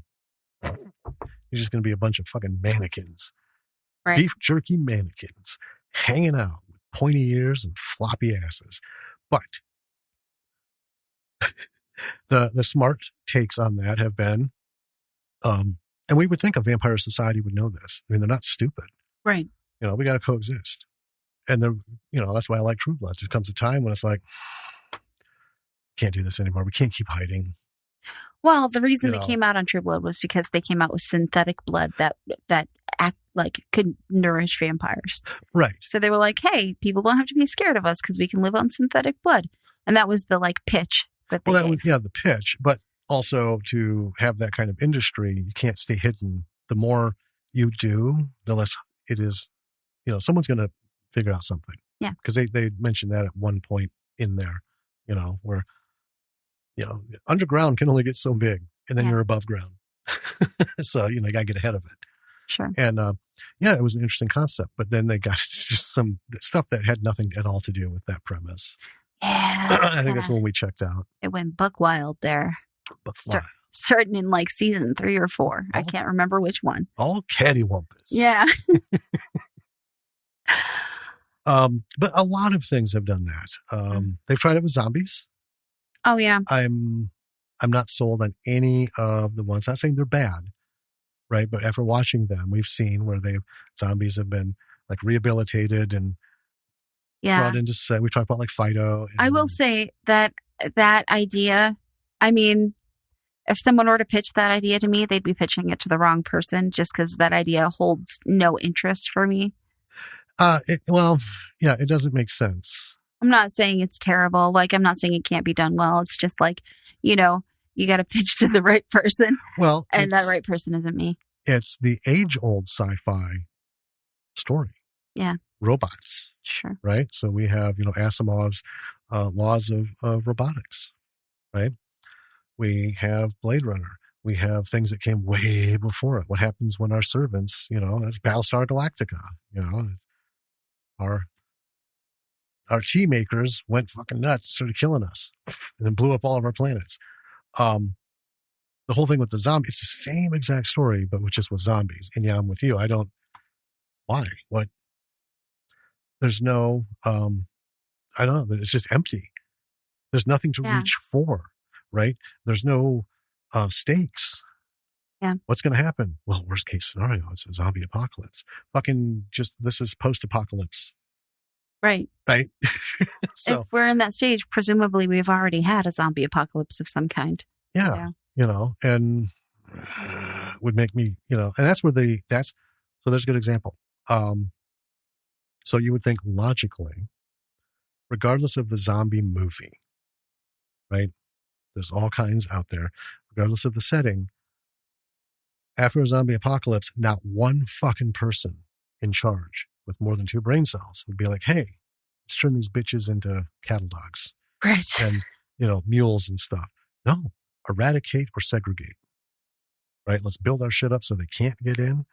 It's like in the feed, the Newsflash series that we read, Sure. right? It's like, we can't wipe them out, but what we can do is make sure they're fucking locked in, man, like trolls.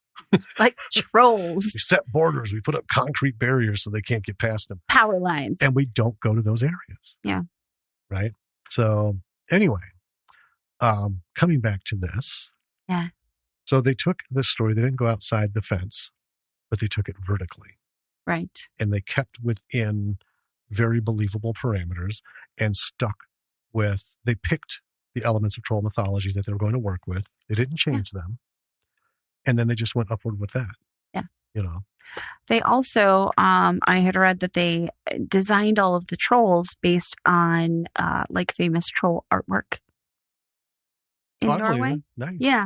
Like some classic, like apparently everyone in Norway has seen these artwork with, troll designs. Well, the Mountain Kings, I've seen that 1,000 times growing up. Yeah. Yeah. Well, on the multi-headed troll, I mean,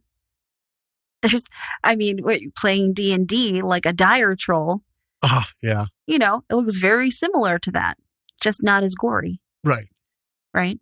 Looks like it would stink less. Probably. But, it's just, and I guess I don't know, Norwegian cinema all that well, like not as well as we know American cinema. Right. But I can't imagine that there's a ton of like troll related cinema out there, even in Norway. Well, having seen a lot of Norwegian stuff. Yeah. And Swedish stuff, that whole area, because I'm really into those things, from the Wallander stuff to just all manner of things that have, on Netflix and sometimes on Prime. Haven't seen Trolls. Now I have seen, the closest that I can recall seeing, and you might be right, there might be a ton of shit out there just because we don't know the whole thing, and not everything over there comes over here.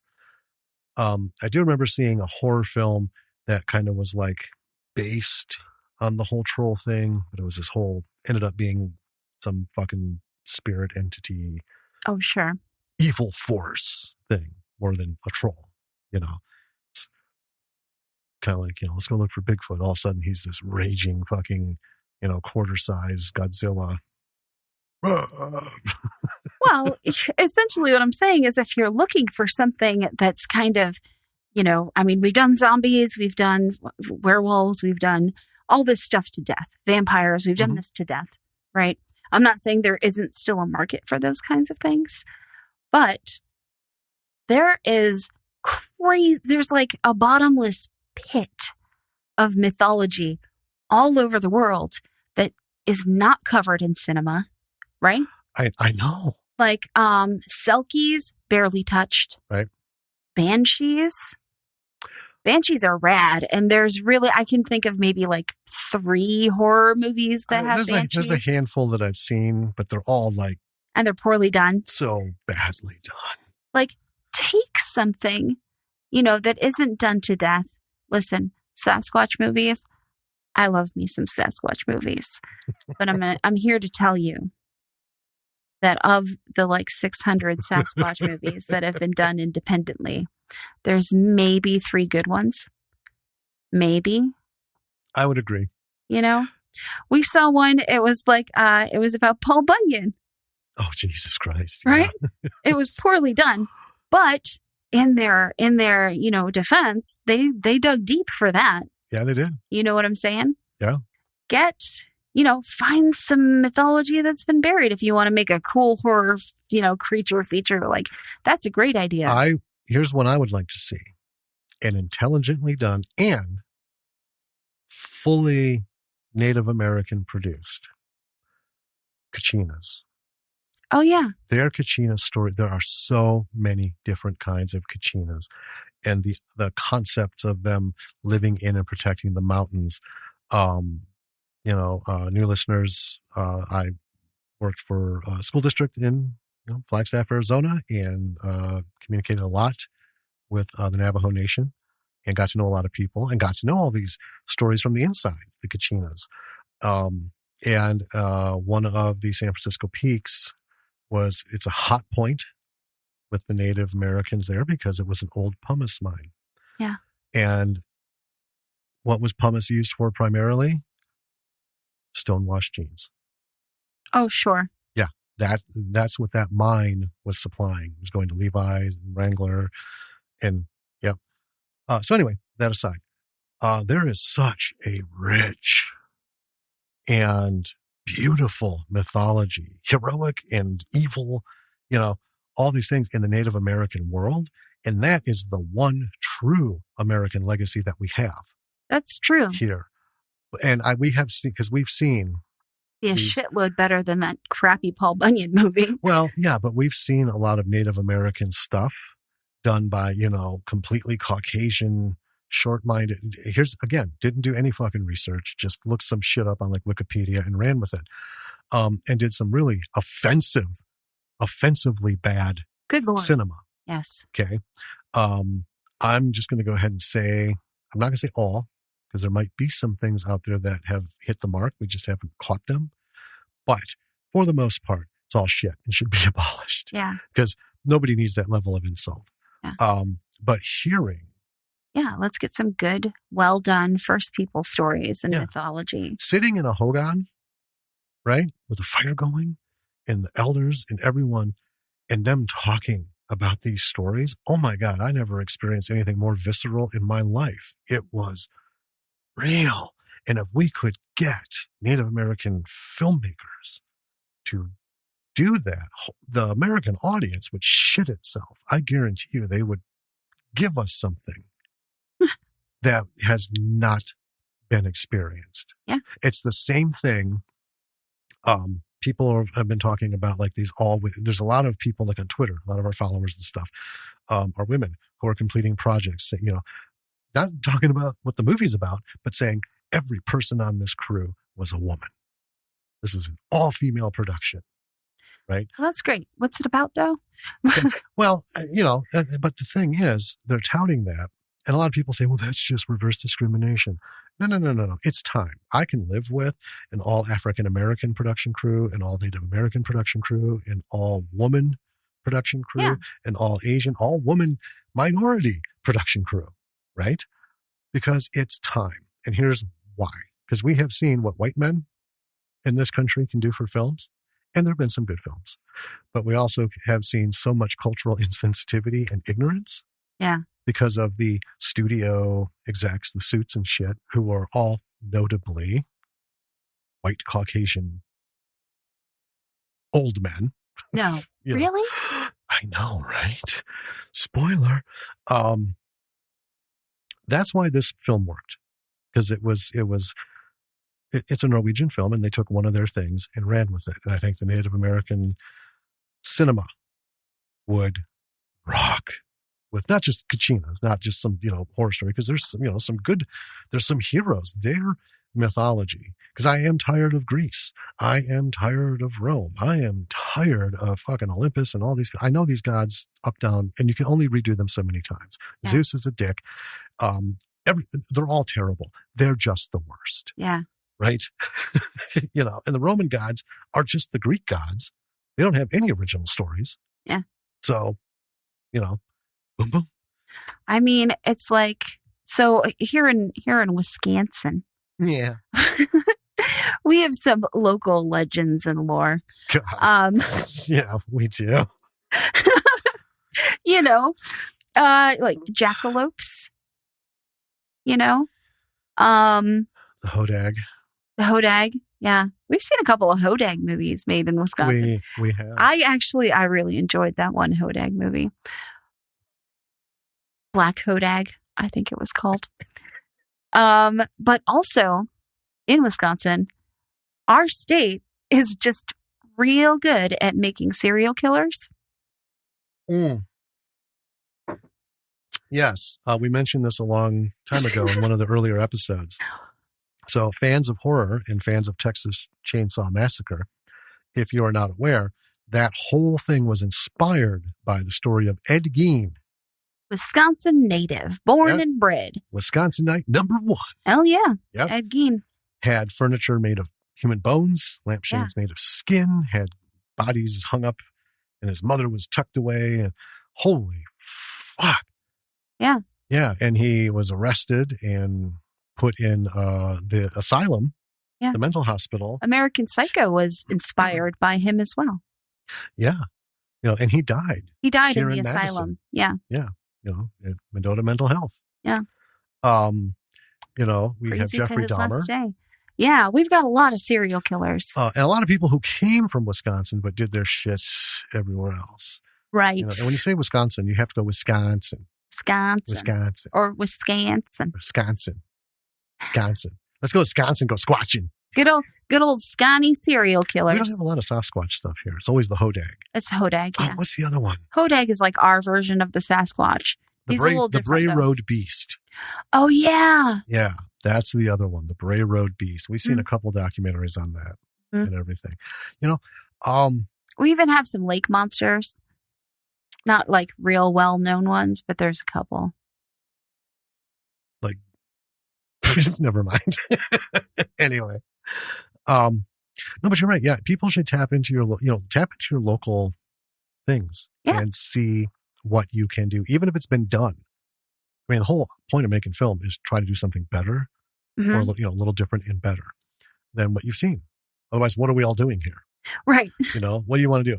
We're doing this podcast and writing screenplays and making deals and trying to set up films because we want to do worse than everybody else. We want to go as substandard as we can go. And every day we strive to be worse. Well, I don't know who says that. That's the thing. And when you're pitching these stories about your like personal, local, it doesn't have to be hyper local, like your country, wherever you're from. Yeah. Right. Your personal local lore, stuff that you grew up with and inside and out. Yeah. If we wanted to make a movie about the Hodag, we could very convincingly tell producers and stuff, why us for this movie? Well, because we grew up hearing stories. We went into the woods. We were told about the Hodag from the time that we were like 5, I am so unhappy that what you are saying is true. We are subject matter experts on the Hodag, the Bray Road Beast, the Jackalope. The Jackalope. So many other little. The Jackalope's like the things. Dumbest. I know. And yeah, hey, guess what? Maybe you're like us and you're like, you know what? I don't want anyone to fucking know I know anything about this. So, well, here's what you do. Look elsewhere and find people who do know about the thing in another state or another area and let them take the lead. Sure. But you drive the project and that way you're redeemed. Yeah. I mean, we have a little troll lore here. We have, what is it? Mount Horeb? Blue Mountains. No, not Blue Mountains. It's Mount Horeb. Yeah. It's like the troll town. Everything around there is trolls and they have lots of local lore about trolls. They have per capita long and far and above the most wooden trolls than any city on the planet. Why? Because they're Mount Horeb. Yep. and by I mean wooden trolls, big, like chainsaw. When the shows about the chainsaw sculptures and stuff, fucking people in Mount Horeb have been doing that long before that shit made television. That's true. Long before. And that was their thing. And it was like a secret hidden thing. It was a hidden gem. Yeah. They just did it. And the thing is Mount Horeb is like on the way to a lot of places to get further, to different things in Wisconsin. And you're driving through Podunkville and then you get to the country and you drive through another little Podunkville. It takes you 35 seconds and then you drive to the country and then you hit this other Podunkville and you're like, what the fuck is that? That's a big fucking wooden troll. There's another one. They're huge. They're small. And it just, it's fun. Yeah. It's fun. Yeah. We took Lily years ago just as a drive. And she was just like, oh. It was like going to see the Christmas lights display. Just trolls everywhere. Every day, all year round, trolls. I mean, I can think of like a hyper local story. I mean, almost everyone in every small town around the Midwest has a story like this about the haunted road. Oh, yeah. Right? The one road that's like maybe out of the way and a little weird, the one that I knew of had a covered bridge on it, an old covered bridge. Yeah. And it was haunted. And as, kids, we were dared to go and like park on the bridge, at night and wait. Yeah. So dumb. The road's not haunted, but that's an interesting, maybe you can do something with that. Yeah. Right? There's a lot of stuff out there. And I guess I would encourage everybody to do this kind of thing, but those folks who are culturally connected to something, right? Bring your voice. Yeah. Reach into your local lore. And that might even be just with your family, right? Trolls are a thing here in America, but we know where they came from. Oh, yeah. Right? Those families spread it. And like every other country, things get absorbed and changed and stuff. But that is a huge strength that I think people look beyond.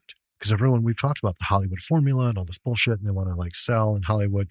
We've had how many fucking things we have from producers like, well, you need to do this, you need to do that to make it. No, we don't, because I'm not looking for elitist Caucasian, I don't even know what the word is, the audience. I want real people to go see this shit. And that's why this character is this way. And that's why it's set this way. And if you don't like it, well, then I guess we can't do business, And that's why we have, someone had referred to it on either Twitter or Instagram, cinema of the marginalized. Oh, yeah. And, it sounds kind of, like a gut punch. Like, whoa, but wait a minute. If you, read what they say, they're like, that's what's coming. Yeah. Is all of these groups are going to start reaching out, and we're going to get movies like, these all women productions, all African American productions and stuff. It's not discrimination, folks. It's empowerment. Discrimination is saying we're going to make these movies, but we're going to keep everybody else out of color. And it's only going to be men. That's discrimination. Because you're the first one who started the program. So you should have been inclusive.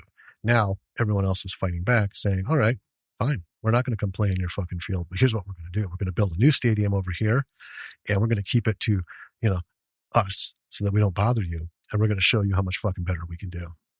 And we're seeing it slowly come. And I can't wait. I can't wait for the golden age. I hope it hits a golden age before my life is over. Sometimes things take a while, Yeah.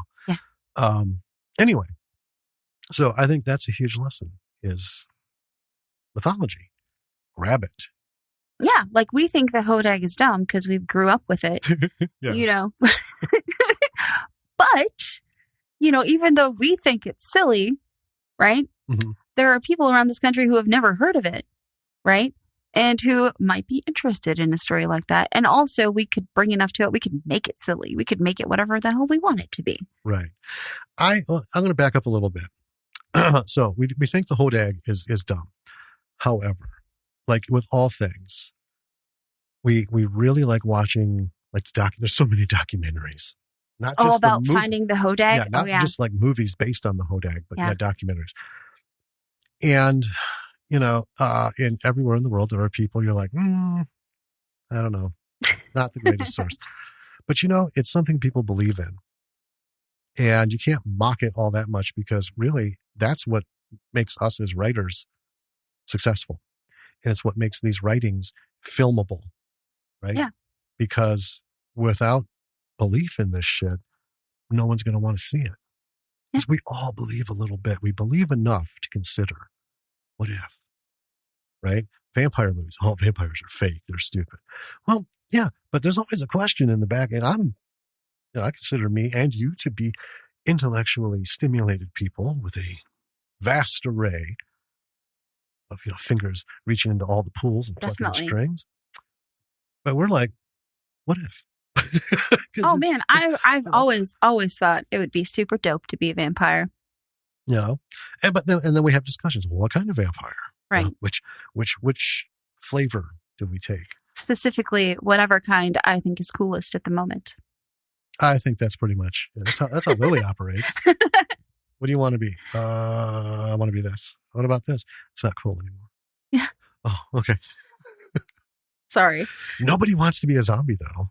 No. Man. Nobody wants to be a zombie. I don't know that I can blame them. I think we have enough of them running around as it is. They just don't have rotting flesh and they don't eat in public, but we've seen them.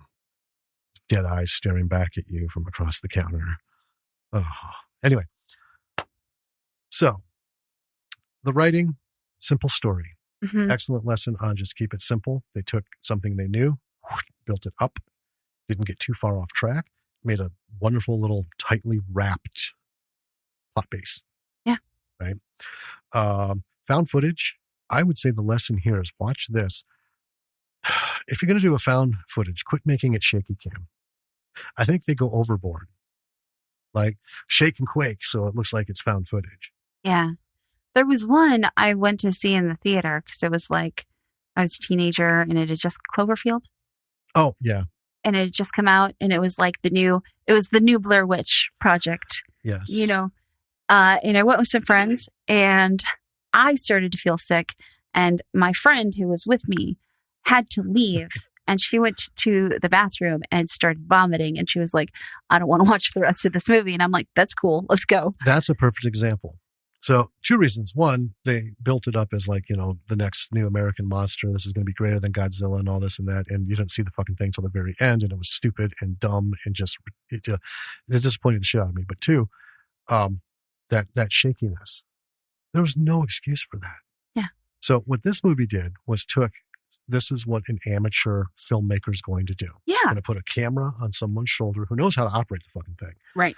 And that person is going to do the best that they can. It's going to be wobbly. It's not perfect. It's going to move. When they walk, it's going to bounce a little bit. But you can see this. They took the care to make it look like this guy, Colin, is a professional cameraman, or he's, in training to be. Yeah, but he knows his craft. Yeah. Right? And he's doing the best that he can. So it becomes less than perfect, but it doesn't become fucking ridiculous.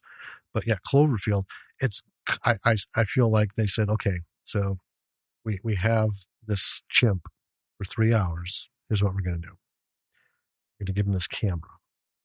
We're going to tape the button down so we can't turn it off. We're going to yell action on this big ass set. And what we're going to do is we're just going to turn them loose. Yeah. And see what we get. But what we're also going to do is scare them and stuff like that.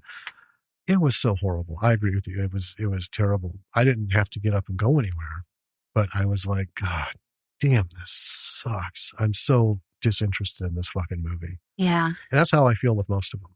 Well, I was super disinterested in it, and I was starting to get a little queasy because I was in the theater. Can you imagine watching that? Did you watch it in the theater? Yeah. It was terrible. Well, and my friend, she was green, and she was like, I got to go. And I'm like, I'm going to go with you so I can hold your hair if I need to. That's what friends do. It is. Oh, God. So anyway, if you're going to do it, take a cue from this. Make your camera person character act like a real camera person. Right. I always thought, better yet, just have a real cameraman shoot it, which is, what they essentially did. And they just, yeah. But a lot of them have the character shooting and stuff, but make it look like somebody knows what the fuck they're doing and not so amateurish. Yeah. I think that's it's bad radio. That's your favorite new thing. It is. I love that. Everything's bad radio now. Told that a little earlier. Okay, you can't do that, right? It's bad radio. We're not even on the radio, Dad. Stop it. Anyway, it didn't have to be super elaborate. It was a super simple premise. Oh yeah. And then we talked about simple storytelling. And rabies, And rabies. Yeah. It's not aliens. It's not an evil troll force. Right. It's not trolls rising up because they're sick of being in there, whatever. Yeah, or some, secret society, all that. It's just, shit can go bad. The performances were great. They were good. It was very fun. In those moments, like I said, it's very buttoned down humor. Right. And it's just funny. Like when Finn gets in the car and takes off, I will always chuckle at that. It's just like, oh my God. It's very dry, tongue-in-cheek kind of humor. But we'll come back to effects. Yeah. Shop around, see what you can find. There are fabulous. So many effects places here in the U.S. that people have a hard, they're not out there. And listen, They're buried under. we live in a world where you can connect with anyone who can do effects anywhere in the world. You don't Right. have to limit yourself to the town or state or country that you live in. Yep. Do a global search. And Yeah. let me tell you, almost every country that has standard stable internet in the cities is gonna have an effects house. Well, like, let's More talk than about those effects in Sweet Home, that South Korean TV Oh. series on Netflix. Damn. Oh my God. Oh yeah, folks, I mentioned it before, the South Korean stuff that I've been getting into. Fucking top notch all the way around, just like this. Difference is, I wouldn't call those state-sponsored indie, because Right. South Korea is serious. Oh, hell yeah. They're like, we're going to make TV shows and movies, and we're going to allocate tons of money to make sure it's done well. Yeah. And they do well. I love that in Sisyphus. It's just awesome. But, it was cheaper, less expensive there than it is here for a number of reasons. Yeah. So, yeah, do what you can, folks. Find it. And watch this movie because it's great. Watch this movie. If you don't mind subtitles, I would say watch the original. It's on Prime. Yeah. Right. Just because of his voice, Hans's voice is just so awesome. But It's dubbed on Tubi, and Tubi is a free service. There are commercials, but Tubi is actually pretty great. yeah, we got a lot of stuff on Tubi. Oh, real quick mention. If you're on Tubi, there's a new short by long ago person we talked to who created Zombie with a Shotgun. Hilton Ariel Ruiz has a short on Tubi. Yes. We haven't watched it. We're going to watch it right after this, actually. What's it called? Clans. Shit. Oh, no. I know. Talk while I look it up. Okay, while he's looking it up, we watched another movie. I wanted to give a quick recommendation about this. We watched another movie this week that's on Amazon Prime. It's called The Dressmaker. Oh, it's based on a book called The Dressmaker. It's got Kate Winslet in it. It is, I guess, technically an independent, as an Amazon Studios make. Well, I think they can be considered a studio now. Sure. But it's got Kate Winslet. It's got Liam Hemsworth. And it is about an Australian dress designer who had gone all over the world and came back to her hometown full of just rubbish, garbage people.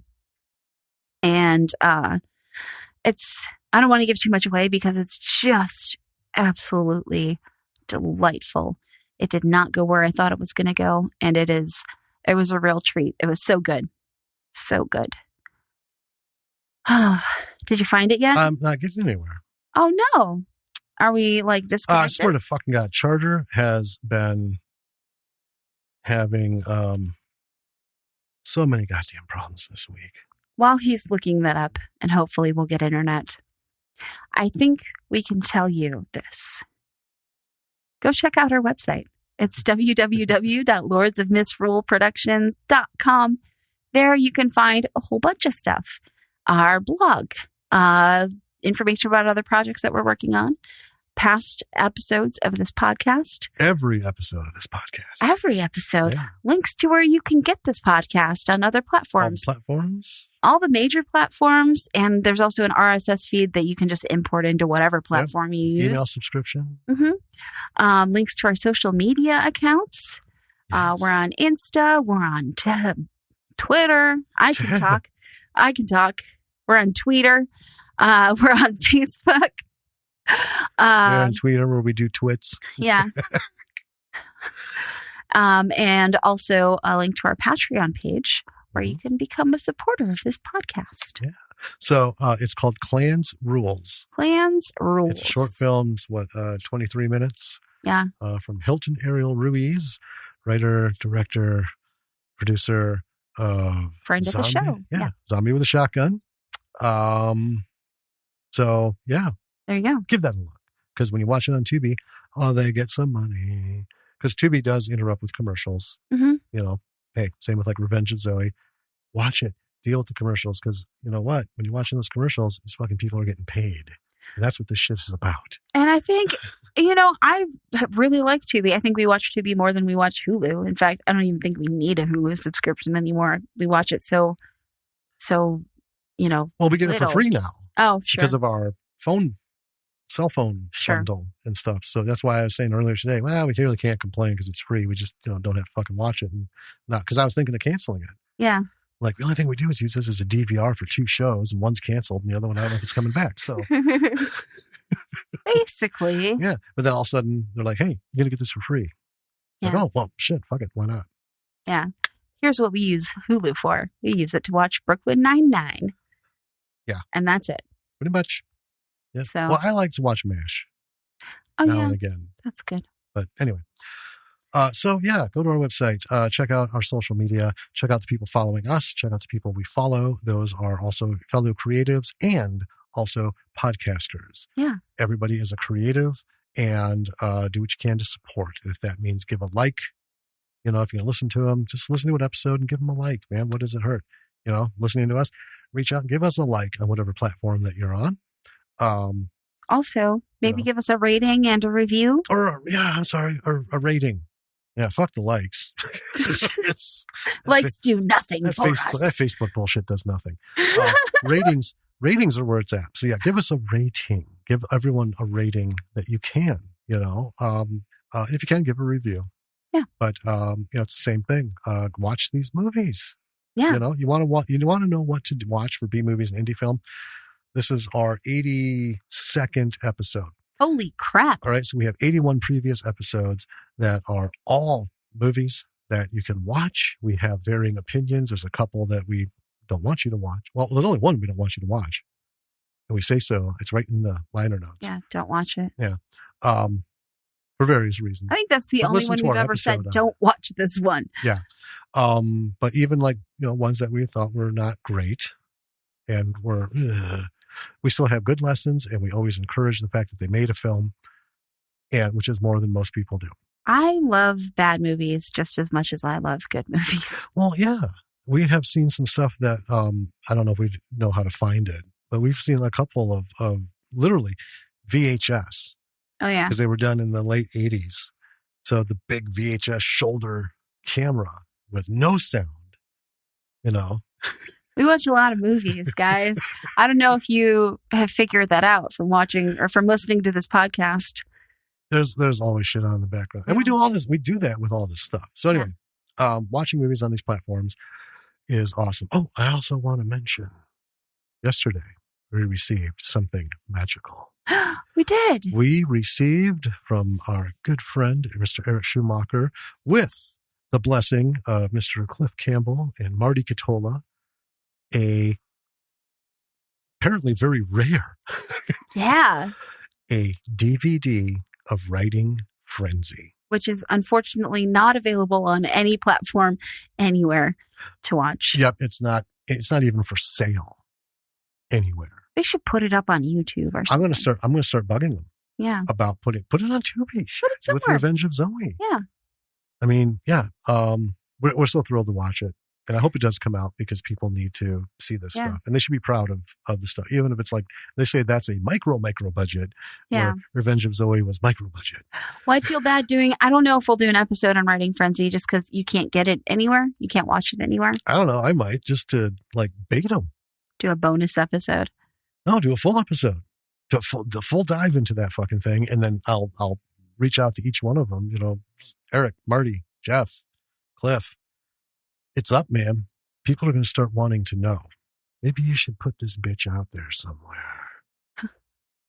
Where's Writing Frenzy? Yeah. So anyway, we have some ideas about that too. We'll talk about later. With that. Yeah. Watch Trollhunter. Watch The Dressmaker because it's great. Yep. Watch Clans. Just had it up and I closed everything.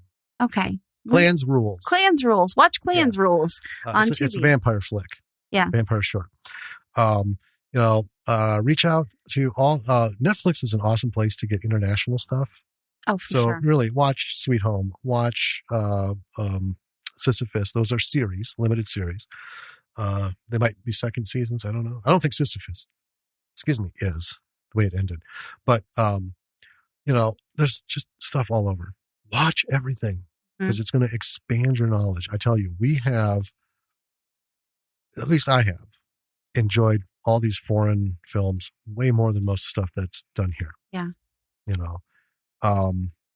We did also watch something that was done here. That's a short documentary series. Happenstance, it's on Hulu. It's called Sasquatch. Oh yeah. And it's really good. It's only tangentially kind of about Sasquatch. Like that's only part of it, but it's really about these this triple homicide that happened in the Emerald Triangle in Mendocino County, California. In the early 90s. Don't give too much away though. Yeah. Don't let the name throw you off. This isn't like one of those far out squatching, because it's funny. Yeah, it's not a Bigfoot hunting series. Yeah, because with it, there was a couple like, you may also like, and I clicked on one of them and it was a Sasquatch, finding Bigfoot documentary. And all it was just, most of these have devolved into, most of them recently are just a bunch of fucktards running around with AR-15s. Yeah. Right. In their camo. I'm like, you're not hunting Bigfoot. You're just, that's just your dick extension. And you just want an excuse to wave it around in the woods. Basically. Yeah. Anyway, it was pretty good. Yeah. See Sasquatch, because it's a fucking trip. And I'm not going to give names, just read the description. This is a real journalist. Oh yeah. He's an investigative journalist. Heavy. Yeah. This is real shit, and it's also his experience. Yeah. So, it starts out one way and it takes you down this fucking road, man. Woo, it's a wild Worth ride. It. So, not everything's a movie. And obviously we're not going to do reviews on here, or reviews on series on here. Yeah, but we'll recommend stuff that we happen upon. Yeah. All right. With that, do all that stuff. And we are going to, coming up, I can say this, we have a one-of-a-kind interview. Not one of a kind, another first of its kind interview. Sure. Coming up that we're actually going to be recording in just a couple days. Mm-hmm. A bit early. Bit excited about it. Very excited about it. This is going to be so educational. Yeah. All right. So, ladies and gentlemen. Until next week. You're not going to say your name? Oh, I thought you were going to say your name. Until next week. We love you. Wow. Okay. Until next week, when we will talk at you once again, this is Jim. And this is Danny. All right, everyone. Bye. Bye.